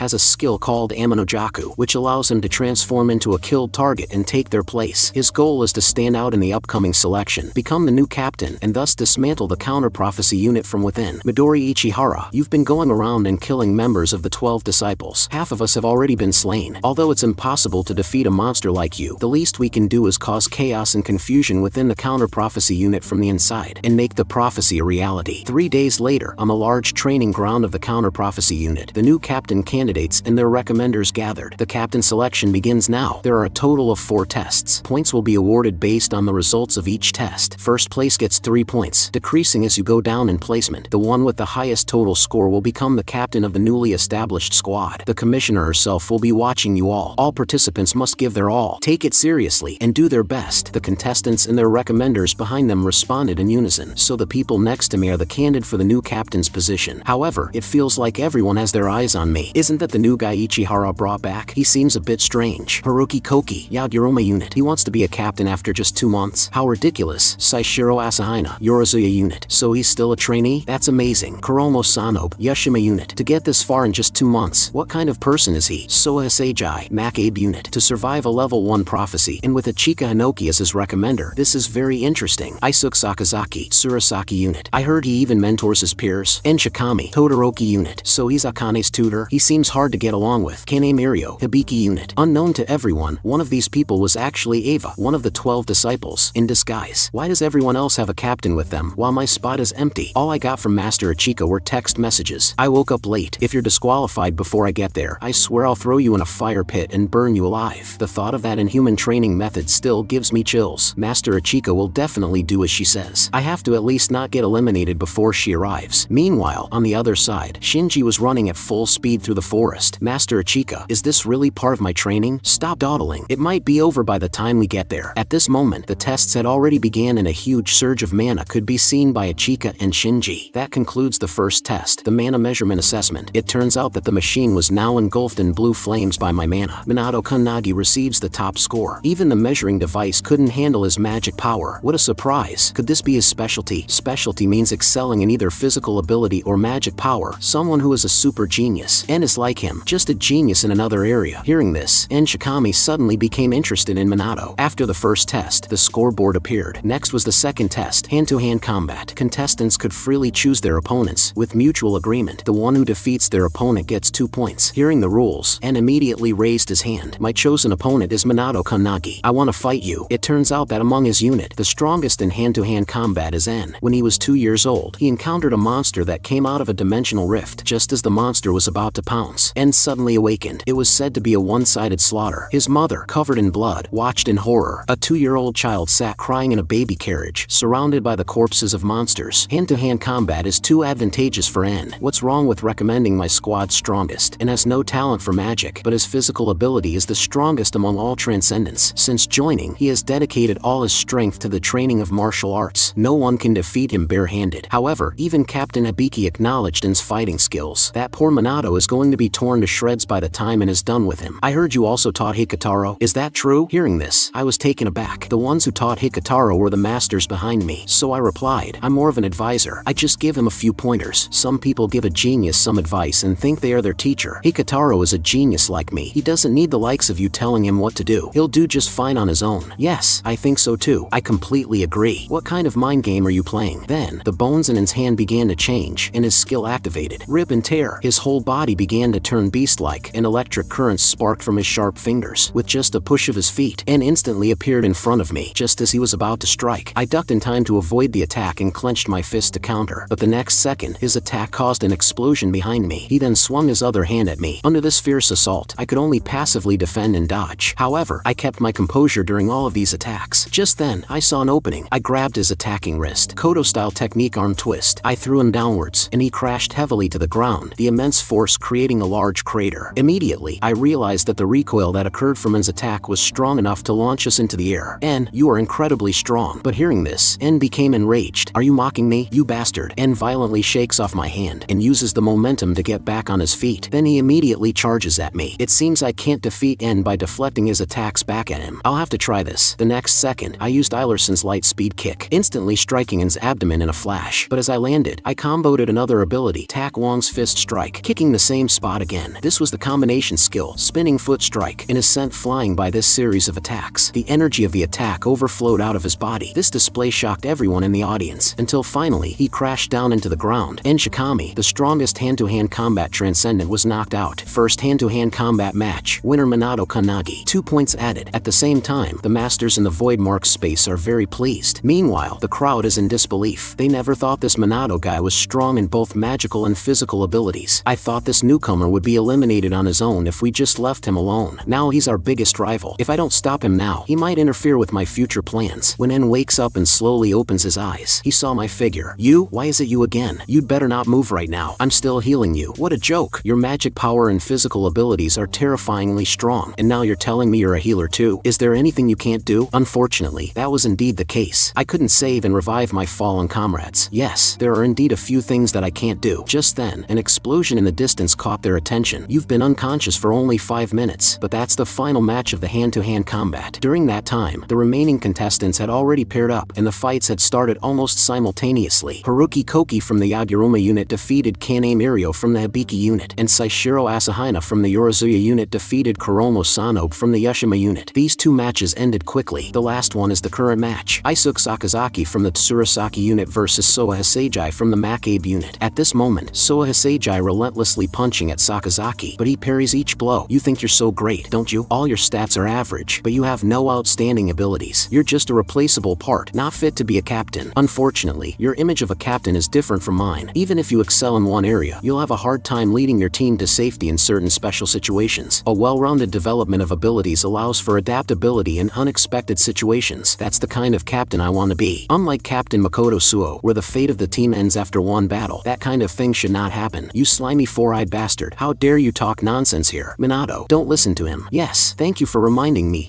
On the battlefield, Soa Hisagi ignores his words and immediately activates her skill, martial arts, lethal chain blast. However, Sakazaki continues to block all her attacks, but the next second, he is sent flying again, falling to the ground. Immediately, Soa Hisagi charged forward to continue her attack. However, she was quickly interrupted. Wait, I surrender. And so, Soa Hisagi wins. But this completely infuriated her. Sakazaki, you bastard. You threw the match on purpose. I just felt it would drag on for too long and wanted to save my strength. Although I probably would have won if we continued. I don't want Minato Kannagi to see my trump card so soon. The second test, hand-to-hand combat, is now over. Minato Kannagi is still in first place on the scoreboard. After a 30-minute break, the third test will begin, and after that, the 4 contestants with the lowest scores will be directly eliminated. Meanwhile, on the other side, Shinji and Ichika Hinoki seem to have arrived at another place. Master Ichika, what are we doing? Why are we in the central garden at the Counter Prophecy Unit headquarters instead of the test site? However, Ichika Hinoki doesn't explain and walks straight ahead until she stops by a tree. Someone died here recently. Although it was cleverly hidden, a trace of it still remains. The enemy is quite strong, killing their opponent with overwhelming power. You mean there's an intruder? We have to notify everyone immediately. You know about the 12 disciples, right? Even the strongest captain, Makoto, died at their hands. It's not surprising that they've discovered and infiltrated the Counter Prophecy Unit. Let's go. Shinji, it's time to go to the exam site now. The one who was killed was likely of captain level. However, I haven't received any death reports. Things are getting very interesting, because Ichihara isn't the only one who wants to avenge Makoto's death. At this moment, everyone is resting and adjusting, preparing for the third test. I'm having lunch with En. Just then, 2 familiar figures approach. Looks like you're doing pretty well. Ichika Hinoki's arrival immediately draws everyone's attention. Like Ichihara, she is one of the 5 special operatives in the Counter Prophecy Unit. Master, something doesn't quite add up. You said that the person that was killed was probably a captain, right? However, all 7 captains are still alive and present. Seeing this, she calls me and pulls me aside for a private conversation. After a brief exchange, I can't believe what I'm hearing. One of the 12 disciples has infiltrated our ranks. Based on the scene, the person killed was at least of captain level, and seeing that everyone is still present, it means that the murderer is in disguise. If that's true, then aren't we in serious danger? If we don't stop them now and they achieve their goal, a prophecy could come true with the intruder's interference. Just then, Ichika Hinoki makes a shocking statement. If we can't find them, we might as well just kill everyone and get this over with immediately. Then it also means that this isn't just a test to select a new captain anymore. It's an opportunity to hunt down and kill this member of the 12 disciples hiding within the Counter Prophecy Unit. That's exactly right. The 12 disciples are responsible for the death of Makoto. Doesn't that make your blood boil? Recalling the past tragedy, the flames of revenge ignite within me. I must find that person, but how can I tell who is real and who is fake? What do you think, progenitor? At this moment, in the void mark space, a progenitor is watching everything unfold. This is the detective progenitor, Azul. If I could, I'd really like to go to the crime scene, but that would be not possible in the middle of a test. Additionally, such strange behavior would arouse the culprit's suspicion. Assuming the opponent has the same strength as the disciple we encountered, if he launched a surprise attack, everyone present could be in mortal danger. So, even if we go to the crime scene, it has to be after the exam. Based on the current information, to have avoided our detection, the opponent likely made their move during the month we were in seclusion Conclusion on Mount Amatake. That mountain is where the Hinoki-style sword technique was founded, so the spiritual energy there is very chaotic, and the opponent's concealment ability is very strong. You could only discern their concealment when you're right next to them or the effect. This has to mean they are one of the 12 disciples. Azul, focus on finding the killer. I can't wait to slay the bastard. Azul wanted me to ask Master Ichika a question, and I complied. Master Ichika, what if the killer disguised themselves as one of the candidates instead of a captain? This idea shocked both Master Ichika and Shinji. Well, these test candidates are powerful enough to be recommended as future captains, so that's certainly possible, although that doesn't mean we can eliminate the captains as suspects. Understood. If the next test is another combat evaluation, I'll see if I can provoke the killer into revealing themselves. The break is finally over, and the third test begins. However, to everyone's surprise, the test is a simple written exam. Everyone is in a separate cubicle. Some are happy, some are worried. The questions are all about the rules of prophecy. For a newcomer like me, I don't understand any of it. Is this the knowledge a captain must have? Even though I racked my brain for answers, I couldn't solve a single question by the time the exam ended. Finally, the exams were finished. The overall ranking was displayed. The ones who advanced are Minato Kannagi, Isuke Sakazaki, Kuromo Sanobe, and Saishiro Asahina. Minato, congratulations, but I can't believe you got a 0 on the written test. Just like me. And that guy with the glasses got a perfect score. It's so frustrating. Lastly, I hope you become the final winner. The minimum number of members in a squad is 7, which means besides the captain, you need to find 6 other members. So if you become the captain, you can invite people from the other candidates to join your team. If you want the Kannagi unit to have a teammate with the strongest martial arts, you can consider me first. I'm leaving now. Good luck. Now then, let's go to the crime scene in the central garden. You already know who the murderer is, don't you? How annoying. I'm a professional detective, and I need concrete evidence to identify a culprit with complete certainty. Come on. It's time to start putting the pressure on the 12 disciples. We have already determined that a spy has infiltrated the captain selection, killed one of them, and taken their place. And Azul, the detective progenitor, seems to have already seen through the truth. So, who is the culprit? Using the information provided by Ichika Hinoki, I arrived at the crime scene. Based on the traces left behind, it was largely as I had guessed. The culprit and the victim have been identified. Now we can also confirm that the opponent is indeed one of the 12 disciples. The air here is filled with an aura similar to the book of prophecy that 12 carried. The next step is to discuss how to capture them. Just then, a gentle breeze blew past, and I regained control of my body. What's wrong? Azul, where are you? The surrounding environment suddenly changed, and I found myself in a mysterious space. Just then, a blurry figure slowly came into view. An old woman, glowing with a golden light, walked towards me from a distance. Child, what are you investigating here? Who are you? I'm just an old woman passing by. Please answer my question as well. I have a suspicion that a murder happened here. The old woman was slightly surprised, but she sensed the surrounding aura and confirmed that I was telling the truth. We have already confirmed who the murderer is, but I'm not the one who figured it out, which is why we can't expose him yet. Isn't it better to stop this person as soon as possible? First, we can be sure that the opponent is extremely strong, and the most important reason is that there are 2 culprits, so it's best to catch them both in the same place. Tomorrow is the best time, so could you hold off on raising the alarm for now? You're saying I can raise the alarms? How silly. Like I said, I'm just an old lady passing by. I hope everything goes according to your plan. Wait a minute, I'd like to introduce myself to you. My name is Minato Kannagi, the man who will become the strongest transcendent. I'll remember that. She then disappeared with the wind. When I came to my senses, I was still at the crime scene, but I was alone, as if what just happened was all a dream. Madam Commissioner, are you sure this is a good idea? That boy knows more about this incident than anyone else at the moment. He's made a plan and I'm curious to see how it goes. Please ask Tengen to remain on standby to assist if anything goes wrong, the Chief Commissioner added. It's a good thing I investigated the traces of that strange energy. I ended up gaining far more than I anticipated. It's not very common for the Chief Commissioner to have such high expectations of someone. It's because of those eyes of his. I recognized that look in his eyes. The next morning, I was heading alone to the final test. Just then, En ran up from behind. Minato, let me go with you. I heard today's test focuses on your abilities as a captain then as an individual. Sakazaki guesses the content will be planning and leadership capabilities. Anyway, I'm definitely supporting you. Thanks for your support. By the way, you threw the match on purpose, didn't you? Suddenly, the aura around En became darker. You found out? My plans have changed. Instead of being a captain myself, I'd rather be a member of the new squad now. That way, I can use my powers more freely. It's easier to kill all the promising members before they become too powerful. At this moment, Ichika Hinoki, hiding nearby, was ready to strike at any moment. If necessary, I can kill another person and replace them. My ability allows me to collect information from the host's brain. I never expected there would be a written test. If I had known, I would have possessed that bastard Sakazaki. But it's too late for that now. Suddenly, the captains arrived to ambush En. The captain of the Todoroki unit, Ichiro, was already bound to the ground with countless chains. Hello there, disciple. Would you care to introduce yourself? My name is Ava, ranked 9th of the 12 disciples. My skill, as you can see, allows me to replace the person I kill and parasitize their brain. Except for the unexpected Minato Kanagi, this body is the strongest among you contestants. My goal, of course, is to dismantle the counter-prophecy unit from within. Since I've been exposed, let's have a big fight. Before that, I have a question. Who was the first to discover me? The one who has been standing next to you from the beginning. Minato Kanagi was the one who arranged all of this. Suddenly, a massive burst of green energy exploded out of Eva, who was in his body. Just who the hell are you, kid? Hearing this, I only stared coldly back at Eva. Shortly before Eva took over Shikami's body, the boy was celebrating good news. Can I really participate in the new captain selection? Of course, it's true. I brought you to the courtyard to tell you secretly to maintain confidentiality. Among the candidates I know, you have the strongest combat power, so you are destined to become an excellent captain. In that moment, In was deeply moved. Master, I will not let you down. With an smile, his body was torn into several pieces. It all happened too suddenly. Even the Todoroki unit captain didn't know what had happened. He stared in disbelief at the remains of An on the ground. So fragile. Are all the captain candidates this week? Perhaps it's the artifact that was given by our boss that made us too powerful. My name is Eva, one of the 12 disciples. My skill is Aminojaku. Instantly, a green magic enveloped In's corpse. Just then, a huge fist came crashing down. Titanium incarnation. Ichiro's fist and muscles burned a bright crimson. It instantly smashed Eva into a pulp. How dare you? How could this happen? Amazing. Master, you flattened one of the 12 disciples with a single blow. The Todoroki unit captain looked back in disbelief. You're unharmed? The next second, he was sliced in half by In. Nope, I'm Eva. I just took over this body. He then took out the artifact, Necromance Dance, and sprinkled it on the Todoroki unit captain's corpse. Soon, all the injuries on the captain's body were healed, and he immediately stood up unnaturally. From now on, you're my undead slave. If you understand, respond. Yes, Mr. Eva. There's no need to worry. Eva smacked Ichiro in response. Speak properly. I'm in Shikami now, not Eva. It seems the scene ends here. This is the skill of the detective progenitor, Azul, theatrical detective. It can play a complete video of a crime at the scene where it occurred. The condition for activation is that Azul himself has already confirmed the culprit in the evidence. The cost is that if the deduction is wrong, the skill will be lost forever. In other words, since his birth, Azul has never failed. The enemy's skill is to parasitize and control the slain, and also an artifact that can control the dead. This type of scoundrel is disgusting no matter how many times you see it. Suddenly, a massive energy burst forth from me. I couldn't keep my anger at bay anymore. You're going to pay for this. At this moment, my fist was already inches away from Ava's face. I used the technique, light reflection, combined with fist strike, unleashing the spinning punch combination technique. A punch filled with rage slammed into his face, sending Ava flying. The energy of the punch recoiled multiple times, blasting Ava with multiple successive heavy strikes that exploded behind him. Minato Kanagi, this is no way to treat a friend. I thought we bonded over an exchange of fists and become friends. Why are you being so mean to me? Seeing this, I was disappointed that this was still not enough to beat a disciple. Minato, you're going to have to do a lot better than that. You still need more practice. The successive strikes of the spinning punch technique was suddenly dispersed by Ava. An attack like this could never work on me. You're right. As much as it pisses me off, the one who will defeat you next is not me. I will bear your anger and remorse. Molestius Silentius, the mage of truth. Seeing my aura suddenly change, Ava didn't seem surprised. Is this the state reported by the satellite before? The strange state where he seems to become someone else. Alright, you asked for this. Minato Kanagi. Suddenly, a gap appeared in the sky, and Ava's magic extended high into the air. A huge sphere appeared in the sky, and countless human-like puppets fell from it. Our lives are ultimately just a time-wasting game until our death arrives. Let's enjoy ourselves to the fullest in this time we have. This Ava has already abandoned his original body and is using artifacts to control a large number of corpses. Each of these corpses has the same combat power as Shikami. Let me see what you're going to use to deal with them. This is a bit tricky. There look to be hundreds of these guys captain-level undead. So you don't only kill innocent people, but you dare to defile the dead as well. Minato, you've changed. And of course, so have we progenitors. This prick seriously underestimated us. The next second, Molestius used the skill, Hadad, and countless bolts of lightning appeared in the sky, all accurately striking the falling puppets. A dazzling light instantly illuminated the surroundings. I will eradicate all these corpses before they hit the ground. Ava looked at the sky in disbelief. All the puppets he had summoned were struck by lightning and burst into flames, like a grand firework display. How on earth did he do that? With repeated practice, one can indeed achieve 100% accuracy in shooting, but to perform such a large-scale lightning strike, and to hit every target without even looking, I've never heard of anyone who could do that. Minato, come stand next to me. I want you to observe me in action. I couldn't help but marvel. Even with my body, she can display such power. How strong must my master have been in her prime? Minato, in the beginning, you were only seeking power for yourself, and we were only trying to possess your body. You began to revel in your own growing strength, getting stronger for the sake of getting stronger. We were the same, captivated by your talent. However, after tasting great failure, and being entrusted with the future by someone you looked up to, you now feel anger for those who were killed and used. But you know, this is something we all agree on. We all like the person you are now. At this moment, Ava, watching me talk to myself, grew impatient and charged forward in a rage. It's only natural for the weak to be toyed with by the strong, isn't it? The next second, a massive bolt of lightning struck down, and Ava narrowly dodged it. I'm sure many people think that way. Actually, you made us remember something. We were the same in the beginning. We sought to destroy that tower for a simple reason. We couldn't stand to see people being crushed and pushed around by powerful beings from another dimension. The sight of the weak being abused by the strong. That filled us with genuine rage. Now, Minato, I'm sure you've felt it by now. Your abilities are still restricted in some ways, and that must be so frustrating for you. Never forget that we feel the same as you. You will surely reach the same heights as us. Even when facing a powerful opponent, we will help you. Against those enemies who make you feel angry and sad, we'll feel that anger with you. So, let's end all the prophecies together. The next second, Ava's limbs were severed by the magic of truth, and he fell to the ground, burnt and torn to pieces. The people around couldn't believe I was so strong. Tengen was reminded of a young Ichihara, an absolute beast of power. Ava, lying in a pool of blood, couldn't believe why this was happening. Now you feel the power gap between us, don't you? I have some questions for you. Don't worry, we have many who are skilled in interrogation. We'll make sure you tell us everything. However, Ava didn't seem ready to give up. Luckily, I listened to the boss's advice before I came, and made sure to prepare a backup plan just in case. The next second, a pitch-black coffin emerged from the ground. Perhaps you know of him. Several hundred years ago, he helped destroy the tower. He's one of the original progenitors. The revived undead was none other than Riichiro Inoki. Isn't that my corpse? Before anyone could react, Malicious immediately struck with a lightning bolt. Riichiro, it must be your real body. He just cut right through my lightning. Hadad. At this moment, Ava had already transferred to Riichiro's corpse and simultaneously erupted with powerful magic. This body is simply magnificent. I watched this scene in disbelief. This pressure was even stronger than Mr. Ichihara's back at the training school. Ava snapped his fingers, and countless arms sprouted from the surrounding ground. A second wave of the puppet army appeared. Just as I was getting anxious, a huge sound erupted from behind. Ava looked back in confusion. At some point, all my companions had arrived. Minato, don't forget, you're not fighting alone. Leave these to us. Are these your little companions? It's even Riichiro's voice, with the same tone. I feel sorry for them. You know, none of my puppets are cannon fodder. On another part of the battlefield, Soa Hisagi from the Macabe unit was fighting a puppet. However, her attack had no effect and the puppet counter-attacked. Is it a body-hardening skill? My full-power lethal chain blast doesn't even leave a scratch on him. I wonder if all these puppets are the same. Shiro from the Yorizuya unit was being slowly surrounded. Kane Mirio from the Hibiki unit was being chased by a large group of puppets. Seeing her struggling team members, the Hibiki unit captain couldn't stand it anymore and put on her headphones. Skill realize. Sweet Firebird, and a fire phoenix erupted from her and directly incinerated the puppet army. This is not good. Even in death, they can use their skills from when they were alive. The next second, the binding chains broke. The Todoroki unit captain suddenly burst forth using titanium incarnation. He then smashed down with force, causing the ground to crack and the earth to shake. Seeing the chaotic scene, Ava laughed heartily. Without captain-level strength, you can't survive in this situation. That's what he says at least. What do you all think? Progenitors. Their reaction made me smile. Malicious, can I borrow my body for a minute? You're saying they won't live to see the end of this battle? Don't you dare underestimate my companions, you filthy disciple. Meanwhile, Hikataro was in the midst of the puppet army. Is it one against many now? Looks like this is a good opportunity to apply lesson 7. Instantly, a golden dragon phantom appeared around him. Skill fist technique, dragon's crossing. Hikataro's body is very interesting. His muscles are like compressed steel wires, both hard and soft. His previous tactic was to use footwork and jumps to focus on a single point of attack, which didn't allow him to fully utilize his advantages. Our goal is to enable him to attack continuously like an unbroken line of movement, a steel whip that can cut or hack through everything. With the dragon scales technique, he split a puppet in half. Now, on to the next one. On the other side, Shinomiya Akane was also surrounded by a large number of puppets. The so-called alchemy is a technique to make imperfect things perfect. Before, Akane's strength was limited by combat. She was just creating weapons, but that kind of thing is just the tip of the iceberg of alchemy. An alchemist is one who dares to touch all taboos, overcome all difficulties, and transcend themselves. Trismegistus, a giant hand formed from the ground. Suddenly, a golem began to form. We alchemists transcends these limits. Akane unleashed the even meanies technique, summoning a large stone golem beside her. This is lesson 8, creating imaginary creatures. This one is strong enough to destroy even a transcendent's body. At this time, I looked back at Riichiro worried. If it's about Shinji Suo, there's nothing to worry about. Currently, Shinji was also surrounded on all sides by the puppets. He might be different from his brother, but he's a naturally gifted warrior as well. Shinji used the Hinoki-style sword technique, snake crawl, but simultaneously, he also combined it with Marigold Blast, piercing through the numerous puppets ahead of him. Not far away, Ichika Hinoki watched this scene with great satisfaction. It seemed like he combined a sword technique with another skill. He may be limited to swordsmanship, but it appears he can do the same kind of thing as Minato in some level. Just then, a powerful powerful flame tornado erupted in the center of the battlefield, and Mai and Ava's figures appeared within it. Is it about to begin? The battle between Minato Kanagi and the 12 disciples. However, when Ichika Hinoki saw the two figures standing in the battlefield clearly, is that the founder of the Hinoki-style sword technique, Riichiro Hinoki? What on earth is going on? Ava raised his sword to attack. Hinoki-style sword technique, Sea Storm Slash. A terrifying sword aura directly split the flame tornado apart. After dodging, Malicious countered with a lightning strike. However, Ava managed to block it with his own sword strike. The output is still not enough. Just then, Ava used the Hinoki-style sword technique, Dice Roll. A net of sword energy bombarded the area, slicing the entire region into countless cubic pieces. I've used those skills myself, so I can tell the difference. That right there is the real Hinoki-style sword technique. This large-scale attack affected everyone else. Shiro managed to grab Soa Hisagi just as she was about to fall into the abyss. But the next second, a sword light flashed, and Shiro's arm was severed. Soa Hisagi fell, clutching the severed arm. Malicious immediately noticed this. She quickly cast a spell to envelop everyone in magic bubbles, then dodged attacks while leaping towards Ava. Riichiro, what should we do? Riichiro watched their battle, a strange feeling of unease in his heart. He turned and walked away. You handle it from here. I'm not getting involved. Alright, I understand. At this moment, Malicious had already reached the space above Ava. Seeing this, Ava once again used the Hinoki-style sword technique, Cloud Beam, splitting the sky open. I can't believe how powerful he is. On the battlefield, both sides returned to the ground. Simply too strong. This body of a progenitor. A body optimized and specialized for fighting. Now let me see. Are there any stronger techniques that I can use? However, Malicious looked at him coldly. The opponent attacked again. Hinoki-style sword technique, non-physical, sublime perfection. However, it was instantly blocked by Malicious with a single hand. Ava stared in shock. This is so dull. I agree. He's using your body, Riichiro, and yet he's so weak in comparison. Don't you dare call me weak. This is the body of a legendary progenitor. The skill must not be strong enough. I must search for a more powerful skill in my mind. As his consciousness delved deeper into the memories, Riichiro's body inexplicably shed tears. Why am I crying all of a sudden? It turns out that he saw the memory engraved in this body. The towers were filled with all kinds of powerful monsters that simply looking at them was enough to shatter a person's mind. Yet Riichiro, with just a few simple swings of his sword, destroyed the monsters along with the tower itself. Having achieved such a great feat, he felt an ever-growing loneliness and boredom in his heart. What's with this body? I wanted someone powerful, but this is just too much. It's too powerful, beyond the limits of human consciousness. In Riichiro's memory, it was a continuous pursuit of strength. First, slayed humans, then slayed monsters, then slashed through the sea, and even slashing through whole planets. Suddenly, something snapped inside Ava, who was inside Riichiro's body. I'm already this strong. When is it going to stop? Is the body getting even stronger? The powerful memories were too much for Ava to bear. No, at this rate, my soul will be destroyed. We can just sit back and let him destroy himself. You ought to know better. If he loses control and goes on a rampage, he'll kill everyone. Just then, Ava stood up, and a strange black aura began to emanate from his body. This guy has really lost it. We're doomed. Everyone is going to die. The next second, a massive pressure erupted from Ava's body. At the same time, in Takasaki City, Gunma Prefecture, the S-rank Kisaragi and his companions also felt this pressure. Quickly guide the residents to evacuate. How can there be such a powerful aura? The source is in Nagano Prefecture, 100 kilometers from here. What on earth is happening over there? Ava had now completely lost himself. The pressure was still rising. The puppets of Ava were even unraveling, and everyone on the scene was being pressed down, unable to move. At this moment, I called out to Riichiro for help, but he had no intention of intervening. Malicious, I told you, I'll leave it to you. Yeah, I know. I already understand what needs to be done. With Minato's current state, he should be strong enough to defeat this one guy. Suddenly, rings of magical runes manifested on Malicious' arm. This was the spell, Magal Haimet. The great battle between the two was about to begin. Shinomi Akane, standing behind, watched this scene in shock. Minato and Shinomi Akane, you must watch closely. Alchemists and mages are devoted to different arts, but in the end what unites us is that we're truth seekers, and that being displayed right now is one of our ultimate goals. Now we shall see, could a transcendent body really be contained in a single fragment of truth? At this moment, Ava's soul was already shattered. What now drives Riichiro Hinoki's body is only some remnants of Ava's consciousness, but this was still a great danger. Riichiro was practically unstoppable, like a wild animal desperately wanting to survive. He destroyed everything around him. Before, Ava's use of the body was immature. Now, it is all left to instinct. This was a state of pure, physical abandonment that even Riichiro discarded. He called this state total darkness. The black energy gradually moved towards Malicious, slowly engulfing us. The next second, Malicious's eyes shone with a dazzling light. Suddenly, all I could see was red. However, the darkness created by Ava was not dispelled, gradually forming a huge dark tornado, and Ava, at the center of the tornado, spun faster and faster. The next second, my body felt as if it had been cut by countless sharp blades, and blood splattered. The people around were also gradually swallowed by the darkness, their bodies, like mine, feeling feeling as if they had been cut by countless sharp blades. The darkness continued to spread, gradually engulfing the volcano, distant cities, all the way to my mother, and even the shrine of the progenitors, until it covered the entire world. At this moment, a shirtless Ava stood on the surface of the sea. Just then, Ava suddenly let out a roar, and a huge black energy emanated from him. The scene before my eyes was once again enveloped in red, and then it immediately disappeared. I see it now, so that's what it does. This was the skill of Molestius Silentius, the Mage of Truth, the ability known as Mag al-Hamed. With this, she could perfectly decipher an enemy's skills. It was the perfect understanding. Molestius easily caught Ava's attacking arm. No matter how much power the opponent unleashed, the caught arm did not move an inch. Your attack has been unraveled by me. Ava's soul instinctively felt fear and wanted to retreat, but his palm was held tightly by Molestius. With determination in her eyes, she casted another spell. In Lil Mellum, even Ava's body could instinctually sense the danger that was coming. Instantly, a scorching and blinding light burst from his arm. After the dust and smoke cleared, Riichiro's physical body had been reduced to charcoal. Farewell, the remains of my old friend. We shall meet again on the other side of the Ring of Truth. The other progenitors in the space also saw him off, paying their respects to the body. You guys are joking. I'm right here, you know? But Molestius commented, the soul and the body are different. Now then, Minato Kanagi, did that help you understand a little better? Soon, I regained control of my own body. Everyone cheered for my victory. Minato, you didn't even use a sword. What was that month of training with me all about then? I thought I had caught up, but I never expected you to have become so strong. What a monster, to be able to burn that guy to a crisp in an instant. What's truly terrifying is he completely analyzed the enemy's skill in that instant and successfully caught his attack. That must be the highest level a person can reach. I wonder if I'll ever get to that point. Just then, Tengen Shinonome, who was in charge of the assessment, finally arrived. What am I going to do about this huge hole? For such a major incident to happen during the new captain assessment, I can't believe Todoroki is dead as well. Do I need to hold another captain selection test for the new missing position? Just then, an old voice was heard coming from an unknown place. Everyone has worked hard. A teleportation magic circle suddenly appeared on the open ground not far away. Tengen Shinonome was startled and quickly extinguished his cigarette. Madam Commissioner, why are you here? An old woman stepped out of the teleportation circle. This was the chief commissioner of the counter prophecy unit. I looked at her in surprise. She was the old woman who had passed by yesterday. The chief commissioner walked over to me and actually wanted to talk to me alone. But the next second, everyone was stunned. The chief commissioner suddenly knelt before me. You've finally come. For hundreds of years, I have been waiting for your appearance. Welcome back, most honorable progenitors. Hearing this, even the progenitors were visibly confused. Hearing this, my companions were even more confused. Did he just say the commissioner? Don't any of you know her? This is one of the founders of the counter prophecy unit, the highest ranking official of the island nation branch. But the real question in everyone's mind was, why is the commissioner bowing to Minato? And I was even more at a loss. What is this old woman doing? At the same time, I asked if any of them recognized her, but no one had a clue at all. Although I can't remember, she reminds me of a familiar aura. You really don't remember me? It's no wonder. I'm an old woman now. Maybe this will help you remember. A solemn and dignified aura slowly emanated from her. Suddenly, she began to dance. Riichiro, don't you remember the wiggle dance? The progenitors looked at the dance in amazement. The old, stooped figure before them overlapped with a familiar face back from many years ago, and everyone suddenly remembered. Wait a minute, this is surely Io. The next second, Riichiro excitedly took over the body. It really is you. Long time no see. Seeing this, Shinonome and Tengen were furious. Minato Kanagi, watch your attitude. But the next second, both the chief commissioner and Riichiro started doing the waist-swaying dance. I'm going to kill Minato Kanagi. The captain assessment needs to be redone. Both of you, please calm down. It's been a long time. I can't believe you've become an old woman. Yes, it's been a very, very long time. I miss the days when we were all together. You haven't changed one bit. The scene changes, and I am brought by the chief commissioner to her residence, the Temple of Eternal Mysteries, guarded by Shinonome and Kitamori outside. I never thought the counter prophecy unit headquarters would have a place like this. I prefer peace and quiet, so I've set up a barrier around here and don't show my face much. Madam Commissioner, how did you come to know the progenitors? I'm actually from the Tower era. In that catastrophe, my entire family was lost. It was thanks to them that I survived. They took me in and raised me. From the Tower era? How is that possible? That was over 300 years ago. Don't be surprised. I actually used an artifact to stop the time of my physical body. As long as I'm within the counter prophecy unit, I won't age. The artifacts I've seen so far are all incredibly powerful. This is very similar to Warrentine's Keep ability. Indeed, in my prime, I could do the same. But such a powerful artifact, Io, how did you obtain it? Within the counter prophecy unit, there is a department for collecting and storing artifacts. It doesn't belong to any country, and its existence is completely hidden. However, not long ago, that place was attacked, and many artifacts were stolen. Ichihara and the other special operatives are in charge of investigating this matter. The attacker must be the 12 disciples, right? That's why the 12 disciples have become so powerful. Do you remember what Ava said when I used my ability to view the crime scene? I've become too powerful now, thanks to the artifact artifacts and the boss who gave them to us. Rather than trying to recruit 12 people stronger than Makoto Suo, it's faster and easier to turn ordinary transcendents into superhuman beings using artifacts. That's right, it's obvious that the disciples aren't as skilled as Makoto was. Before the artifact robbery incident, the existence of the 12 disciples was unknown. We're dealing with people as powerful as the counter-prophecy unit's elite. They are determined to make the prophecies come true, and we can't just let them get away with it. We are doing everything we can to hunt down the enemy's leader, but I'm afraid Ichihara will find that person faster. And at this moment, in a city on the other side of the ocean, what was once a quiet street suddenly erupted with a blue light. It was Ichihara's ultimate move, the technique known as turbulence. A gigantic tornado of energy had torn apart a building. I see. So, although they're called the 12 disciples, there are actually 13 of them in total. You came faster than I expected. Coffee or tea? Which do you prefer? Go to hell. Number 0. Instantly, Ichihara once again used his skill, turbulence, and a terrifying cyan tornado erupted from around Ichihara, its range continuously expanding to envelop the entire area. And at this moment, on a rooftop not far away, stood two people, Special Operative Kyonishina, looks like it's finally began, and Special Operative Shuichi Makoto. It's a good thing that part of town is deserted. That idiot is about to blow a hole through the whole planet. Just then, a sword light flashed, splitting the entire building in two. It was followed by countless more sword lights, and the entire building disintegrated into dust in an instant. Kyonishina and Shuichi Makoto easily dodged it. That's up to Ichihara now. We should handle things on our side as well. A swordsman appeared before them. This was Hajime Kamuraji, one of the 12 disciples of the apocalypse. And on Ichihara's side, everything around him was being turned to nothingness. He unleashed his strongest technique, and yet it had no effect on number 0. Is it some kind of defensive skill, or is he using the rumored artifact? What's the matter? You're not attacking anymore? That's a bit disappointing. Provoked, Ichihara raised his hand again and launched an attack. Countless whirlwinds rushed towards the opponent. Pearl storm, and a dazzling light emanated from the center, and a huge mushroom cloud rose. But from within the explosion, the man's voice was heard again. Have you ever been to an aquarium? There are giant predators there that humans can't match in the water, but you can safely observe them from the side. I am in that exact situation right now, so he has more than one wall of defense. Now I understand what it's like. Under normal circumstances, I wouldn't be able to stand a chance against someone like you, but you, because of your companion's death, have been blinded by anger. What a pitiful creature you are. Your sole purpose in life is to fight and kill, and yet you failed to protect your own companion. Number 0's words struck a nerve in Ichihara's heart, and he charged at the opponent in a rage. However, in Ichihara's mind, he acknowledged that number 0 was right. 23 years ago, in a deep mountain, a large amount of spiritual power suddenly erupted. Tengen Shinonome, who was a special operative at the time, and the chief commissioner came to this place together. This is the ancestral home of the Ichihara family, right? Why is there no trace of it now? The wind was raging, and the closer they got, the stronger it became. As they got closer, they found that at the center was a crying baby. What a terrifying aura. I can't believe a baby just born has such terrifying strength. While Tengen was still in shock, the chief commissioner had already jumped down without hesitation. Madam Commissioner, it's very dangerous to approach without any protection. As the chief commissioner got closer, her entire body seemed to be cut by countless wind blades, leaving layers of marks. The chief commissioner gently picked up the baby. It's okay, you're safe now. Calm down, dear child. As she comforted him, the baby slowly stopped crying, and magically, the surrounding winds also stopped. Tengen, we're going to raise this child in the counter-prophecy unit. His name will be Midori Ichihara. And so, 9 years passed. In the corridor of the counter-prophecy unit, 9-year-old Ichihara met two people. Special Operative Kajuro Hinoki commented, "Is this the cursed child?" And next to him was the 12-year-old Ichika Hinoki. Hearing the old man's words, Ichihara just gave him a cold glance. Don't have any strange ideas. If you lose control, I'll hunt you down. I can control myself just fine. Hearing this, Kajuro Hinoki turned away, but Ichihara continued, "That's why you're still alive, you old man." Suddenly, the atmosphere became tense, but Ichika Hinoki couldn't help but burst out laughing. Compared to Ichihara, everyone else was too weak. The gap between everyone around him and Ichihara was too big, which led to Ichihara always being alone. Ichihara knew that he could knock everyone down with just a flick of his wrist, but unexpectedly, a wooden sword flew directly at Ichihara and was instantly shattered by him. "What do you think you are doing?" "Sorry, you misunderstood my meaning. I want to have a sword fight with you." "What are you talking about?" The newcomer was none other than Suo Makoto, only 9 years old, and so, their first meeting was destined to begin their bond. "Makoto Suo, let's fight again." "Hey Ichihara, what's up?" Ichihara was standing with two wooden swords readied. "I want a rematch. I can't possibly lose this time." "You really are a persistent one." But no matter how many times they fought, the result was the same. "Damn it, why can't I win? How is this possible? Why the hell can't I beat you?" "It's because you're too strong." "Hey Kyo, don't give him any hints." This was the 9-year-old Kyonishina. "What do you mean? I lost because I'm too strong? Then why do I keep losing?" "He's complimenting you." A 14-year-old Shuichi Makoto also walked over. "Because your aura is too powerful, and the wooden sword is too fragile to withstand it. I get that you want to beat Makoto in a a sword fight, but you'll never win if your sword keeps breaking. See these regular eggs? Try throwing them as hard as you can without breaking it. I guarantee it's really difficult. Shuichi Mikado immediately picked one up, enveloped it in his aura, and threw it hard against the wall. Seeing this, Ichihara was amazed. Miraculously, the egg didn't break. Isn't it incredible? As long as you control the aura around the egg, you can perfectly negate the impact energy. There's no room for mistakes here, and you can't use your skills either. The next second, Kyo Nishina threw the whole box of eggs against the wall. Not a single one broke, and they even bounced back. This is the very foundation of every Transcendence abilities. Ichihara watched in shock and wanted to try it himself. If you want to win at sword fighting, you must learn to control your aura. I assure you, the effort is well worth it. Once you bring that wild aura of yours under control, you won't accidentally hurt anyone ever again. But unexpectedly, Ichihara threw the egg directly at Suumakoto. I didn't do it on purpose. I wanted us to practice aura control together. You should at least apologize. He then kicked a box of eggs on the ground, and dozens of eggs flew into the air. Then shall we get started with training? Seeing this, Ichihara's eyes was filled with determination. After countless failures, the area was filled with boxes of broken eggs, until finally, Ichihara threw an egg at the wall, and despite the wall cracking from the force, the egg was completely fine. I finally did it. And so, their duel came again. After hundreds of rounds of fighting, the wooden sword did not break. This time, Ichihara was finally smiling. Even Kyo and Shuichi was fired up and wanted to spar with Ichihara. And so, for years later, a 13-year-old Ichihara became a special operative. At this time, Suumakoto saw him off. Are you headed to stop the prophecy overseas? That's right. It's an emergency-level prophecy called Pandemonium. What about you, Makoto? Are you going to look for a swordsmanship instructor? That's right. I took your advice to look for a teacher from back then. I need to know whether I really have any talent, because if I do, I want to fight by your side. Okay, I'll wait for you to come back. It's a promise. What I, Ichihara Midori, wanted were partners I wouldn't ever need to worry about losing again. People I could grow with and learn from. The kind of people who make the world worth fighting for. In other words, I wanted friends. And yet, this bastard ruined it all. Because of you, I lost everything I wanted in life. Go to hell, number 0. I will definitely kill you. But at that moment, number 0 held up a golden egg. The artifact, Stampede Embryo. A massive burst of golden light enveloped the both of them. And on the other battlefield, Kyo Nishina and Shuichi Mikado were shocked to see a dazzling light in the distance. What's happening on Ichihara's side? A familiar figure flew out from the center of the light and instantly appeared before them. Ichihara, have you defeated the enemy? But at this moment, Ichihara seemed a bit off. Ichihara, what's wrong with you? No, wait a minute. Who are you? Kyo Nishina quickly shouted a warning to Shuichi, but it was already too late. Menacingly, a dark aura enveloped Ichihara as he once again used his strongest skill, turbulence. One day in November, 3 special operatives from the counter-prophecy unit went missing in a foreign country. 2 foreign special operatives were dispatched to investigate. Marcus Warren, special operatives of the foreign counter-prophecy unit, asked his partner, "What do you think, Ash?" Ashton Taylor, his partner, replied, "According to the investigation, the residual energy is strongest here. This should be the center of that explosion. That Midori Ichihara is truly worthy of being the world's strongest transcendent. However, I just don't know why the world's strongest would disappear along with his companions. Exactly, it just doesn't make any sense." The news of Ichihara's disappearance spread like wildfire across the globe, throwing the island nation's branch into chaos. At this moment, Tengen Shinonome still couldn't believe that Ichihara had gone missing. Rin, is there really no way to find out where Ichihara is right now? Kitamori Rin, as Ichihara's assistant, was now unable to pinpoint his location. The artifact that connects me to Ichihara seems to have been damaged. I can no longer contact him. Just then, a familiar figure walked in. "You're finally here. That outfit suits you well, Captain of the Kunnagi unit. It still feels a little strange to wear this. I'm not sure I really deserve the title of captain still. Although the exam wasn't completed, you earned the unanimous approval of everyone present. Everyone saw your fight against Eva of the 12 disciples. The only one who could have defeated him was you, Minato Kunnagi. Still, my goal to surpass the progenitors hadn't yet been achieved. But still, I assure you, I won't let you down. Even without the progenitors' power within you, I still think you are the most suitable for the captain's position. Forgive my impertinence, but there's something I'd like to discuss with you in private." Soon, only the 2 of them were left in the room. Just then, a large door appeared out of thin air behind them. As the door opened, I stared in astonishment at the scene within. "You've heard about Ichihara's disappearance, haven't you? Let me introduce to you Kyo Nishina and Shuichi Mikado, who are with Ichihara. Ichihara's body has been possessed by the leader of the 12 disciples." Hearing this, I couldn't believe it. It's similar to Eva, who attacked you before. That Eva could possess others that he killed. It's most likely the effect of an artifact rather than a skill this time. The point is that in his current state, Ichihara Midori has become an enemy of humanity. This information is the only thing we know for sure. I was completely stunned by this information. Even Ryuichiro, who fought Ichihara before, could not believe it. "I'm sorry, we couldn't do anything to help. In our final battle, I felt that Ichihara's consciousness had not completely disappeared. To keep us alive, he resisted stubbornly in the depths of his consciousness and finally conveyed a few words to me. I'm sorry. You have to run. You're our only hope now. Minato Kannagi, I'm counting on you to defeat number 0. Suddenly, I felt as if I had been entrusted with something once again. Ichihara has great expectations of you, and I'm starting to see why. Your mission, as a new captain, is to recruit team members. The minimum number for a squad is 7. Currently, your team, including you, only has 4 members. Gather the most suitable talent that is strong enough to counter Ichihara. The scene shifts to a corridor in the counter prophecy unit building. Kane Mirio is running at full speed, as if something terrifying is behind him. Wait, are you sure you don't want to consider it? Think about it again. I really hope you'll become a member of my Kannagi unit. Are you kidding me? I've dedicated my life to the Hibiki unit. How could our captain let me go? Just then, Shinomiya Akane suddenly appeared before him, holding a piece of paper. We have already received permission from the Hibiki unit captain. This is truly authentic. How can she get rid of me so easily? Just give up already. You belong to us now. And in the courtyard outside the window, Isuke Sakazaki was facing a similar headache. Do you always greet people with a kick in the face? Hikataro Hanada? It seems I'm well known. It's a pleasure to meet you. My captain sent me to invite you to join our squad. But Sakazaki immediately refused. Since the Todoroki unit captain is dead, there is now a vacancy in the team. I will participate in the next captain assessment. I don't want to be in Kannagi's squad. Don't be so stubborn. At least give it some thought. However, Sakazaki had no intentions of fighting back. Why couldn't I hit him just now? Is that his skill? In a way, it makes me happy to hear that you want me so badly. So how about this? I'll give you 60 seconds. If any of your attacks even touch me, then I'll accept your offer. So you're saying I can do anything I want? Sorry, Sakazaki, but we really need you. So I'm not going to let you take that exam. And so, Sakazaki picked up his laptop and the 60-second countdown began. Before this, in a limestone cave within the counter prophecy unit's territory, Captain Tsurasaki invited Sakazaki to fish. This is a great place for fishing. If you're lucky, you might catch a big one. Are you sure you've thought it through about participating in the captain assessment again? Indeed, my dream is to be the kind of captain that never lets his unit members down. It's good to have your own ideals. However, do you really need to become a captain in order to achieve that dream? This response stunned Sakazaki on the spot. Are you saying I can't be a good captain? Just then, Captain Tsurasaki managed to catch a gigantic shark. That's not what I meant. I just feel you might not be quite ready yet. Returning to the present, Sakazaki was being relentlessly chased by Hikataro. Just then, Hikataro unleashed a flurry of lightning-fast kicks. However, Sakazaki was already too far away. But in this moment, Hikataro was mere inches away from his target. But suddenly, Sakazaki vanished into a phantom and reappeared a short distance behind Hikataro. This Sakazaki really won't be easy to catch. What a nuisance. I didn't want to reveal too much to people outside my team. This skill is called Extended Self. It allows Sakazaki to teleport to any of his possessions within a 100-meter radius. Using this skill, Sakazaki could easily teleport around to dodge Hikataro's attacks. The only downside is that he must teleport to his chosen spot at least once. I'm trying as hard as I can to catch him, and yet I haven't even managed to touch him. To deal with Mr. Ichihara, we need teammates like this. I have a question for you. You should be quite familiar with Minato Kannagi, right? So what talent did you see in him that made you willing to join his team? I don't have an exact idea, but I know what kind of captain you idealize. One who will maximize the team's survival rate in the face of any difficulty. I agree with your view. It would be best to achieve a 100% survival rate. However, I wouldn't put my life in the hands of a captain who values survival above all. If survival is all the captain cares about, how will he ever achieve the counter prophecy unit's ultimate goal? Because for me, I don't care if I get hurt or knocked down, as long as I stop every last one of those damn prophecies. Now that I think about it, now it makes sense. I believe only Minato can make this wish come true. That's why I chose Minato Kannagi as my captain. I understand now. This is what I was missing, the ability to inspire confidence in others. Although you failed to defeat me, but you've given me much to think about. Hang on a moment. There's 5 seconds left. It's not over yet. What's that? He texted someone for help. A figure suddenly appeared in the sky behind Hikataro. A combination of Marigold Blast and Snake Crawl. The sword strikes instantly rained down on the area below. Sakazaki was forced to teleport into the air to dodge the attack, but the entire courtyard was destroyed by this single blow. There were no more objects to teleport to. Now there's nowhere to run. Hikataro used this to his advantage, unleashing the flash kick technique. At that moment, the timer on Sakazaki's laptop was up. At the same time, a piece of cloth was caught by Hikataro's foot. Touching your clothes should count, right? Hikataro, I accomplished what you asked of me. You despicable coward. You actually called for backup. What's this? Was I not supposed to help you? But Hikataro just looked at Sakazaki knowingly. I see. I had said that you can do anything you want. Alright, you win. I'll join the Kannagi unit. Great. I've finally completed the captain's mission. Just then, Shinomiya Akane and I arrived with Kane Mirio. Now we only need one more person, but I can't think of anyone else to recruit aside from these two. Don't worry, I've already found other good teammates, and the best part is that it's 3 people. Shuichi Mikado, member of the Kannagi unit. Kyo Nishina, member of the Kannagi unit. And Ichika Hinoki, member of the Kannagi unit. As of today, we will be serving Captain Minato Kannagi. At this time, in a clock tower overseas, the the remaining 5-12 disciples gathered. I can't believe we're the only ones left. It seems like we're down to 5 people. This is a devastating loss for us. It's a pity the others won't be able to see our success. Now that we have Midori Ichihara's body, our chance to destroy the counter-prophecy unit has arrived. Come, everyone, there's no time to waste. Soon, every prophecy will come true, and our glorious vision will become a reality. In the meeting room of the counter-prophecy unit headquarters, Tenjin Shinonome and a researcher are currently investigating the Book of Prophecy of the 12 disciples. According to the investigation, the 12 books of prophecy were originally a single volume. Based on the content of the books we have collected, we speculate that this prophecy is called Bhagavad Gita. The greatest threat to mankind right now is Midori Ichihara's power. Right now, that is our primary concern, sir. At this moment, high above the Pacific Ocean, Hajime, have you ever read the Bhagavad Gita? The Bhagavad Gita is a sacred Hindu scripture. Its title means God's Song. The book contains teachings about human responsibilities, ethics, and achieving spiritual bliss, which is why it's surprising that this was the chosen name for a prophecy that's supposed to destroy the world. It means that whoever recorded the prophecy, they must have despised humanity with every fiber of their being. Soon, the two of them flew over a city. Look, there are 2 people flying in the sky. One of them is the world's strongest transcendent, Midori Ichihara. So cool. The people below all took out their phones to take pictures. Number 0 looked at the weak humans below and couldn't help but smile. He then extended his hand and began to gather power. Let us begin now. Dad, you have to get Mr. Ichihara in the picture too. He's my biggest idol. The boy raised his hands, wanting to take a picture with Ichihara. However, a terrifying energy began to manifest in the sky. It grew larger and larger, and at this moment, there was a small glint of cyan energy in Number 0's eye. It turns out that deep within, Ichihara's consciousness was sealed, helplessly watching everything unfold. Goodbye, everyone. Skill. Turbulence. The scene shifts to the counter-prophecy unit. I'm having lunch in the cafeteria. Suddenly, Shinji comes over with his phone. Ichihara has been causing chaos and great damage overseas. What the hell is going on? And at this moment, the chief commissioner of the foreign counter-prophecy unit is questioning the chief commissioner of the island nation. Just calm down, Richard. I can't calm down. The death toll is catastrophic. We just lost our city that is the center of global finance. Ichihara isn't the one who attacked the city. It was Number 0, a member of the 12 disciples who possessed Ichihara's body. We've finally identified him. His name is Warren Hastings. If our theory is correct, he may be conspiring with invaders from another dimension. Some of the artifacts they used are completely unknown to the counter-prophecy unit. It's clear that he's receiving some sort of outside help. Even if someone else is controlling Ichihara's body, it doesn't change the fact that he's destroyed 2 cities now. Our central government is even considering whether to use nuclear weapons on him. But even I know it would be completely useless on him. But we have no other options here. Back to my side. I have finished my meal. Have you finished all 15 lessons I gave you, Shinji? Yes, of course I have. Good. Sue Shinji. As of this moment, I am now appointing you as the sub-captain of the Kunnagi unit. I have just sent you the materials for your next course. Before we depart, use every means to get stronger, and tell Kaname and Sakazaki to keep practicing until they work perfectly in sync. And you, what are you planning to do in the meantime? For me, I'll be sleeping, but this time, I might have to sleep for a long time. Don't wake me up unless it's something important. A deeper sleep? I really still don't get you, but I believe in you. I accept your appointment. Minato, leave the rest to me. Don't worry, Richard. We'll simply fight back against him. At this time, the many members of the Kunnagi unit continued to train hard. However, we won't be using nuclear weapons. Even those who were already special operatives evolved their skills. We'll assign our best unit to the task. As for me, I returned to my room, hung a do not disturb sign on my door, and quietly went to sleep. The next second, a dazzling light emanated from the room. After falling asleep, I arrived in my void-marked space. 106 progenitors were waiting for me there. Everyone was ready. Riichiro readied his sword. His aura was more serious than ever, while I unsheathed my blade, radiating an energy and greater determination in my eyes. However, at this moment, with just a simple strike, I was cut into several pieces, my limbs scattered. But instantly, I was restored to my original state. But all it took was a mere moment. I was once again sliced to pieces. Never look away during a fight. You asked me not to go easy on you. The experience of dying twice in a row terrified me. I'm gonna squash you like a bug, you little runt. I was stunned on the spot by Riichiro's relentless aura. The powerful aura made even the spectating progenitors worry. Riichiro, wait, aren't you going too far? But she was stopped by Tak Wong and Molestius. Ilerson angrily questioned them why. Tak Wong and Molestius didn't answer, because all of this was part of a meticulously planned training regimen designed by the strategist Ryan. We understand this is the optimal way, but he's died too many times already. If this continues, it will destroy his spirit. Unfortunately, it can't be helped. Midori Ichihara is the most powerful transcendent in modern times. Minato won't stand a chance against him at his current level. Although this is a terrible gamble, it's the only way to have even a slight chance of winning. I don't think Riichiro is even aware that this is cruel. Currently, I could do nothing other than be slain over and over. Don't worry, I believe in Minato. He will definitely overcome this hurdle. He is the disciple we are all most proud of. I recovered from death once again. Sorry, Riichiro. Just standing face to face with you brings an endless pressure, as if I've been thrown naked onto a freezing snowy mountain. I took a deep breath. Then let's do it again. At this moment, my full focus was on Riichiro's every movement, but the next second, I was cut in half at the waist again. My body and head completely separated. Riichiro seemed to sense my change. It turns out that I managed to slice a single strand of hair on Riichiro. I was restored again and stood up. Right now, the best I can do is snip one of his hairs, but I don't care how many times I have to die. Once I get through this, I'll be stronger than ever before. At this moment, in the capital of a tropical country, a figure was waving at the sky. Midori, long time no see. This person was the special operative of that country, Alda Valdwaji. Do you remember that emergency level prophecy? If you hadn't arrived in time and defeated the boss, this city would have been reduced to ashes. But now, have you returned to destroy the city you once saved? Are you done fooling around? Everyone in the central prophecy unit knows that the great Midori Ichihara has been possessed. Do you think you can awaken Ichihara's soul with just a few words and then take back control of the body? How ridiculous. Do you know what he's saying in there right now? He's screaming in pain. I'm so sorry. Just run away. I'm sorry. I can't run away. This is my city. The next second, the two of them erupted with powerful auras. The scene shifts to the Temple of Eternal Mysteries. The Chief Commissioner is explaining the war between humans and the other dimension to her subordinates, starting from the Tower era, then the appearance of dimensional rifts, to the current prophecies. In the long course of historical battles, many people have been swayed by the other dimension, and traitors who only want to destroy the world have appeared one after another. Just then, Tengen Shinonome received a message. The tropical country had been defeated, and the enemy was now moving towards another continent. So they don't dare to come here. That guy has just taken over the body, and his soul and body haven't fully adapted yet. Conversely, the more he fights, the stronger he will become, because he'll get more experience with Ichihara's body. The Chief Commissioner immediately ordered all captains to be summoned. We must defeat number 0 now. I've decided to join the fight myself this time. Soon, all the captains were assembled. Now, we are placing our last hope on the Kannagi unit, and what we must do is to stall Ichihara with all our might. You make that sound so simple, Madam Commissioner. I wonder how much longer they will take. According to their captain, probably another 2 days. However, we leave now. We'll hover above the Pacific Ocean in the meantime. At this moment, high above the sea, number 0 was flying at high speed, but he was suddenly blocked by something. Let's send that demon back to hell. However, number 0 acted first, raising his hand and unleashing a turbulence. The terrifying force rushed towards them, but it was blocked by the Chief Commissioner's Mirror of Yada. You seriously underestimated us, you little runt. Before this, the other captain candidates approached Captain McAbe. What are you all doing here? We heard you're going to fight. If it's the boss of the 12 disciples, please take us with you. Instantly they were shut down. Why? Is it because we're not strong enough? We can at least act as your meat shields. Soa, that's exactly why we accepted such a dangerous mission. If it's us versus Ichihara, he's probably going to slaughter us, because we simply don't stand a chance. But even if we don't make it back, we know it'll be okay, because we have you and the rest of the unit. We know you're going to follow in our footsteps and continue our legacy. That's why we're going. We're all counting on you to defend the world. And with that, the captains continued to take their leave. Soa was too saddened to say anything. Let's go, everyone. He's given us a mission. We need to do our part as well. Until the Kannagi unit finishes their training, we have to protect them at all costs. There's no time to sit around and cry. Back in the present, the captains were also stunned. Ichihara's turbulence was blocked, as expected of the Chief Commissioner. I can't believe she has such a defensive skill. Even Ichihara, who grew up with her, didn't know about this skill. I haven't used this skill in battle for 100 years. Everyone was shocked to hear the Chief Commissioner's words. This must be the Chief Commissioner's special skill, Mirror of Yada. The Mirror of Yada has 2 stages. The first stage, if the opponent's skill effect is known, it will be completely blocked within a certain range. This first stage is like a lower grade version of Maleshtia's Ma'ajul Ha'amet skill. At this moment, number 0 raised his hand again and activated the skill, Flame Wheel, and several flame tornadoes formed around Ichihara. This is the skill that completely burned down a country. We won't be able to block it. Everyone, don't worry. I am very familiar with this Flame Wheel skill. As she spoke, the flame tornado was already slowly approaching. The next second, a terrifying energy shot out from the mirror and collided with the flame tornado. This was the second stage of the Mirror of Yada, to completely copy the skill reflected in the mirror. The terrifying explosion churned up the sea. She neutralized my skill. The 2 skills completely canceled each other out. At that moment, number 0 knew that if they were evenly matched, the difference was going to be the captains that were brought along. Even though number 0 had already spotted him, he showed no fear, and then unleashed his strongest skill, Infinite Chain, smashing it into number 0's face. One punch followed another, like countless falling stars. It wasn't just simple strikes. Every time number 0's hit, his body became a little stiffer. I'll hold him for all of you. Now is your moment to attack him. This time, all the captains surrounded him. Realize, Firebird, Secret Technique, Critical Jab, Sacred Flower, Golden Bat, Necromancy. All the captains used their strongest skills, aiming right at number 0 at the center. It's time for you to die. You're wrong. All of you are the ones who are about about to die. Instantly, multiple orbs of energy erupted around the captains. Number 0 unleashed the Pearl Storm skill. All of the captains were completely engulfed by the explosion. Did you think that if you neutralized my skill, that you would win because you have the numbers advantage? That's like bringing small fry to a shark fight. No matter how many small fish there are, it's useless. Suddenly, Number 0 sensed danger from above. It was Tengen Shinonome holding a huge fireball. Thank you everyone for sacrificing your lives to buy me time. It seems this skill takes time to activate. The longer it takes, the more powerful it becomes. Before Number 0 could act, a chain of ice firmly bound his arm until his entire body was restrained. This chain was the artifact, Chain of Submission, activated by Shiki Kitamori. Don't move, stand still, and accept the judgment of justice. Damn it, it's an artifact. I can't use any strength because of this chain. And Tengen Shinonome was also ready. This was the most powerful attack he could currently unleash. Heavenly Descent. That damn old woman. Is this what she was planning the whole time? Even if I can't move, I can still use my maximum power turbulence skill to deflect it. But the next second, Number 0 discovered in horror that an identical fireball had appeared below him. The second skill of the Mirror of Yada, to completely reproduce the skill reflected in the mirror. At this point, even Number 0 began to panic. Bastard. Damn old woman. Let me go. For humanity. For the future. You must die here and now. The next second, the two giant fireballs collided, followed by a great and terrifying explosion. Meanwhile, the foreign navy was watching this battle unfold in the distance. This is truly amazing. The center of that white light must be at least several thousand degrees. No one could survive in there. This should be the end, right? At this moment, Richard and the two Transcendents behind him looked grimly at the center of the explosion. No, it's not over yet. A purple light shone from the center of the light sphere. Suddenly, the purple energy overwhelmed the explosion, dissipating the blast. Number 0 reappeared, completely unscathed. You sacrificed yourselves in the hope of killing me with that blast. I commend you on taking me by surprise, but I bet you didn't see this coming either. Just look at me. I'm completely unharmed. I got hit with a fireball as hot as the sun, and there isn't even a scratch on me. And at this moment, Number 0 was locked on. Then, countless cannons fired at once, barraging Number 0 with their arsenal. But the next second, a purple storm covered the entire area, and all the fighter jets and warships exploded. Number 0 laughed excitedly as everything exploded around him. The purple storm swept towards the last warship, and Marcus on board immediately activated his ability. A golden protective shield enveloped the entire warship, but he still underestimated the power of this blow. The shield was slowly shattering. With power like that, he could destroy the whole world. Just then, golden dust suddenly scattered in the air. You've finally run out of steam. Isn't that right, Number 0? Before this, the captains gathered with the chief commissioner. We don't stand a chance against our enemy, do we? Yes, we likely won't be able to defeat him, but even if we can't win, there are other ways to achieve our aims. In order to do so, we're going to use an artifact of our own. Suddenly, Number 0 was trapped within the artifact, Sand Cage of Time. He looked at the cage in surprise. You should know what this is, right? It's the same as the one you gave to your subordinate, so there's more than one of them. What about it? It takes a lot of energy to break this cage, but seeing as you've completely drained your power, that's quite literally impossible for you right now. Are you trying to stall for time? Do you really think you'll have a way to deal with me when this cage disappears on its own? Number 0, you have no idea what's coming for you. In just a couple of days, you're going to see something very interesting. Let me guess. The person you're talking about is Minato Kannagi. How did you know? I can see all the memories of this body. This is how Ichihara commented on Minato Kannagi, the one who will end all prophecies. The chief commissioner couldn't believe Ichihara held Minato Kannagi in such high regard. From the moment I took this body, Minato Kannagi has been at the top of my kill list. The one who will end all prophecies. That kind of person must not exist in the world I envisioned. Chief commissioner, you're the one who knows nothing. This body of Ichihara is still getting stronger and stronger. The energy used so far is just a fraction of what this body contains. In reality, you've only just melted the tip of the iceberg. The more I fight, the more energy I can utilize. At this moment, the chief commissioner sensed danger and immediately used the Mirror of Yada to defend, but it was too late. The next second, Number 0 appeared before her and pierced her chest. Just how is this possible? It's over. The island nation is in this direction, isn't it? Minato Kannagi, I'm coming for you now. The counter-prophecy unit gathered all its high-end combat power, but in the end, they were all wiped out. Number 0, relying on Ichihara's formidable body, is constantly getting stronger, and the Kannagi unit members, training somewhere in the island nation, also sensed this evil wave. Looks like the old woman and her group failed. We're preparing to depart. The battle is ours now. We need to prepare to face the enemy. Understood. Let's go, Master Ichika. In the prophecy headquarters monitoring room, Kitamori Rin had not received any news from the battlefield and was extremely anxious. A powerful cyclone covered the entire sea surface, and the satellites couldn't penetrate the information inside. Just then, a familiar voice was heard, and a group of figures appeared out of thin air behind her. Kitamori Rin turned excitedly and shouted, Shiki, we need your healing skill now. It turns out that Shiki Kitamori had teleported everyone to safety, and at this moment, the chief commissioner's injuries were severe, and she was in critical condition. Quick, save the chief commissioner. She's not going to make it. It turned out that before they set out for battle, the chief commissioner had given Shiki Kitamori an important mission to entrust everyone's lives to her. The moment the captains were attacked, Shiki Kitamori used her ability to teleport all of them to a safe place, and while the enemy was attacking, he would also be momentarily stunned. She used this gap to lock onto him, and then the chief commissioner and Tengen Shinano would attack from both sides. Finally, Shiki Kitamori would teleport them all out of the battlefield. Understood. I will complete this mission even if it costs me my life. But the next second, what greeted her was a chop from the chief commissioner. Who told you to die? This mission has an important prerequisite. You must ensure your own safety. After the battle, you must bring everyone home. Your safety comes first, even if I am in danger. Understood? Don't make me say it a second time. Shiki Kitamori tearfully accepted this important mission. I wish we could always be together like when we were kids. Don't worry, I won't let anyone die. That's what I'm fighting for. Returning to the present, the chief commissioner lies on the operating table, covered in blood. Please, chief commissioner, you'll be fine. You promised me before we left. What's going on? Rin, my skill is to turn back time, but it's ineffective on the chief commissioner, who has used an artifact to stop time. Even my healing skills are not strong enough. I can only maintain her life with all my might. While everyone was arguing about what to do, a powerful aura enveloped them. Damn it, they're already here. At this moment, above the prophecy headquarters, all the remaining members of the 12 disciples had arrived. Let our carnival begin. Shiki Kitamori was immediately consumed by rage. I will kill them all and avenge the chief commissioner. Kitamori Rin tried to stop her, but it was too late. The next second, Shiki Kitamori appeared in front of the enemy. Shiki Kitamori unleashed her skill, spatial division. The space in front of her was instantly divided into square blocks, like a Rubik's cube, cut into small spaces, and then scrambled and teleported. If this skill were used on a large scale, it would cause unpredictable results. The buildings along the way were continuously sliced. Just then, Hajime Kamuraji took an attack stance. Artifact Relic of the Abyss. Skill Kalika Strike. The moment he drew his sword, countless sword lights flashed, instantly shattering the abnormal space in front of him. Where Shiki Kitamori had been standing, only an arm, cut into several pieces, remained. Hajime Kamuraji, you're as ruthless as ever. Are you blind? The opponent isn't dead yet. It turned out that Suishinji had arrived just in time to save Shiki Kitamori, and behind him stood the other members of the Kunnagi unit. The sword in Ichika Inoki's hand was only slightly unsheathed, and a terrifying energy erupted from her body. Until our captain wakes up, we'll gladly fight you. Number 0 looked at the few people who had suddenly appeared below and pondered. Isn't that Suamakoto's younger brother? And the special operative, Ichika Inoki? But who are those two? Since Ichihara's memory doesn't have these two, their strength shouldn't be that great. How dare they appear here? At this moment, Kaname Irio looked nervously at the members of the 12 disciples. The auras of Sakazaki and Kaname Irio began to rise simultaneously as they prepared to activate their skills. Seeing this, Number 0 immediately used his turbulence, trying to stop the two, but the next second, before the skill could be unleashed, he and the others vanished, and on the scene, only a surprised Shiki Kitamori and a nervous yet excited Kaname Irio remained. A teleportation skill? How on earth did they do that? The next moment, Sakazaki reappeared. I sent them away with our combination skill. Kaname Irio's skill, My Sweet Home. Sakazaki's skill, Extended Self. With Kaname's help, Sakazaki's skill was now able to teleport anyone near him. That's how I managed to teleport everybody, and each of their respective enemies, except the 3 of us, and I made sure to send Number 0 to a special place of his own. Number 0 looked around in confusion. What is this place? It feels as if direction has no meaning here, and at this moment, more and more deep-sea giant beasts were attracted by Number 0's aura. It turned out this was the limestone cave beneath the counter-prophecy unit's headquarters, Captain Tsurusaki's longtime fishing spot, the 17th dimensional rift, Shimo Agito. Due to its complexity, the other dimension in this rift has never been conquered. Before this, Sakazaki had thrown his belongings into it, just for this moment. This is something that even Mr. Ichihara can't destroy. Number 0, let's see how you like being trapped in there. Returning to Mount Amatake, Hajime Kamuraji faced off Ichika Hanoki. What is this place? It seems like the plan was successful. What did you people do to our boss? They went to a place from which they can never return. I suppose there's a chance that he could escape with an artifact, but still, I'll take out as many of his minions as possible. You seem very confident that you can handle me? Of course, besides your boss, you're all just a bunch of weaklings relying on artifacts. Hearing this, Hajime Kamuraji was very angry, and immediately used his strongest sword technique through the artifact. Countless sword lights rushed towards Ichika Hanoki. Skill, I Technique, Dawn's Solitude. This skill was a unique ability she was born with, but it was considered useless since she was a child. Its effect is to eliminate all external and internal factors, fixing her mind and body in their optimal state. In other words, her concentration and physical abilities can be brought to their highest level, meaning she can unleash her strongest attack with 100% certainty. Before Hajime Kamuraji could react, Ichika Hanoki had already cut him down with a single sword strike. Transcendents specializing in martial arts spend countless hours refining their physical abilities, so they understand better than anyone the value of a perfectly trained body. Too weak. Makoto was several times stronger than you. At this moment, on the large training ground of the Counter-Prophecy Unit headquarters, Kyo Nishina and Shuichi Makoto were fighting 2 of the 12 disciples. Member of the 12 disciples of the Apocalypse. Set. Is it 2-on-2 now? You two look very fierce. What should we do? Ashera. At this moment, it suddenly started to rain. If you hold them down for me, I'll fight them. Member of the 12 disciples of the Apocalypse. Ashera. The next second, a heavy punch came flying. Shuichi Makoto didn't bother with their chatter and sent him flying with a single punch. Don't underestimate us. With that, Shuichi Makoto charged forward again, and in the moment Set's attention was drawn to the fight, Kyo Nishina's hair had already quietly reached her. So you're one of those bastards who killed Makoto. Kyo Nishina's rage was visible on his face. I see. So you're still upset about that? The next moment, the sky thundered and lightning flashed. 2 bolts of lightning struck Shuichi Makoto and Kyo Nishina. Set took the opportunity to break free and scattered a large number of playing cards. This was her skill, Queen of Hearts. The surrounding cards all suddenly grew hands and feet. Go, my servants, find Minato Kannagi. Kyo Nishina, seeing this, wanted to stop them, but another bolt of lightning struck down, forcing him to retreat. Damn it, I can't stop them. I'm sorry, your opponent is me. My skill is called Mask of 1,000 Faces, and I can physically manifest emotions. With that, Ashara's expression changed. Mask of 1,000 Faces, the angry face. You bugs, I'm going to kill you. The next second, countless bolts of lightning struck down. Meanwhile, on another battlefield, Shinomiya Akane unleashed the even Mini's skill at the enemy, but it was instantly crushed, and he charged at Hikataro. Hikataro retreated while continuously counterattacking, and Akane occasionally summoned stone blocks to interfere. Hinoki-style sword technique, Soaring Tengu. But in the midst of the raging sand tornado, the enemy just waved his hand and instantly dispersed the entire tornado. At this moment, the 3 Kannagi unit members regrouped. We failed again. What kind of monster is that right arm of his? This was the member of the 12 disciples of the Apocalypse. Dire. That's enough. You can't possibly defeat me, so just let me kill you. I don't want to waste too much effort on you. Looks like we're being underestimated. Then let's show him our true strength. You must be the one related to that weakling, Makoto Suo. Are you his younger brother? How does it feel to have a useless, pathetic brother who couldn't even beat one of us? This instantly enraged Suishinji, and he charged at the opponent with his sword. Dire's arms suddenly began to change. Skill La Traviata, and a dark sphere condensed in his hand. In the next second, everyone was engulfed in a dazzling white light. Meanwhile, in the medical bay of the Counter-Prophecy Unit headquarters, Captain Yoshima was still anxiously treating the chief commissioner, while other medical personnel were helping the captains to heal. Soon, all the captains had recovered from their injuries. We're ready to go help the Kannagi unit. Wait, it looks like there's trouble here. However, a group of playing card soldiers were continuously rushing towards them from outside. All units, prepare for battle. Protect Minato Kannagi from being disturbed. But just then, a terrifying aura was felt. This wave of aura, the entire Counter-Prophecy unit was shaken by an earthquake, and only Sakazaki realized what this was. The source of the energy was the dimensional rift where number 0 was located. What a monster. Is he about to break out so soon? Sakazaki and Kane Mirio immediately realized number 0 was about to emerge, and were about to team up again to send him further away, when Sakazaki suddenly looked up and saw a shocking sight. A huge blue energy was emanating from the building, and at this moment, a hand with a void mark was on the chief commissioner's wound. Minato Kannagi was enveloping the chief commissioner in an abundance of his energy. It's okay now. Leave the rest to me. How long have I been asleep? It's only been a few hours. I thought you would be asleep for a couple of days. But tell me, Minato, can you defeat number 0? Yes, I'll definitely beat him for you. But before that, I have something else to do. The next second, Warrentine, the apothecary sovereign, took over my body. I'm sorry to have kept you waiting. With the current Minato, this should be enough. Skill, Sacred Medical Tome. Page 364, Divine Droplet. The Sacred Medical Tome is a skill of Warrentine, the apothecary sovereign. It allows the user to instantly activate the ultimate healing skill within it. Soon, the wound on the chief commissioner's heart was repaired. Captain Yoshima and Kitamori Rin watched in amazement. How did he do that? He not only repaired the wound but also completely healed the heart. Soon, the chief commissioner woke up. Seeing Warrentine standing by her bedside, she immediately recognized her. You're here, Warrentine. Warrentine gently took the chief commissioner's hand. Io, you ought to be more careful. I tried my best. Forgive me for not being very helpful. Get some sleep. When you wake up, all your wounds will be healed. Then we can all eat together again. And so, the chief commissioner closed her eyes and fell into a deep sleep. Warrentine looked at her sleeping dear friend. Seeing this, all of the progenitors were even more determined to fight. Everyone, let's go! At this moment, a group of card people are about to invade the building. Skill, Metal Reinforcement, 1000th Blow. Saishiro Asahina from the Yorizuya unit unleashed his full power attack at the monsters. Unfortunately, this only managed to destroy one card. Martial Arts, Lethal Chain Blast. Soa Asagi from the Macabe unit immediately followed up with a finishing blow. However, they were soon surrounded by the card people. These card people were just like Ava's before. Each soldier was comparable to N in combat power. Just then, Soa Asagi was ambushed by a card person and sent flying. Damn it, how How can I fall in a place like this? I'm not going to give up here. The words of Captain McAbe before he left flashed through her mind. I'm counting on you to defend the world. The mission entrusted to me by the captain. I will complete it even if it costs me my life. Just then, a voice called out, "Well said, Soa. Martial arts, stone punch." It was Captain McAbe who had appeared. "Sorry to have kept you waiting. I'm back." On the other side, a golden light flashed. Skill, golden bat. The captain of the Yorozuya unit smashed several card people to pieces with a single swing of his staff. These guys are quite easy to smash. Follow me and let's finish them quickly. That being said, we might not be needed. At this moment, I was being surrounded on all sides by the card people. Just as they launched their attack, I had already raised my sword and taken a stance. Hinoki-style sword technique, Shadow Vortex. A sword light, like flowing water, swept across a 360-degree radius around me, and all the card people were cut into pieces. Meanwhile, on another battlefield, Set sensed that something had happened to his card army. How is this possible? That's my army of over 500 card soldiers. They were all killed in an instant. Set, what's wrong?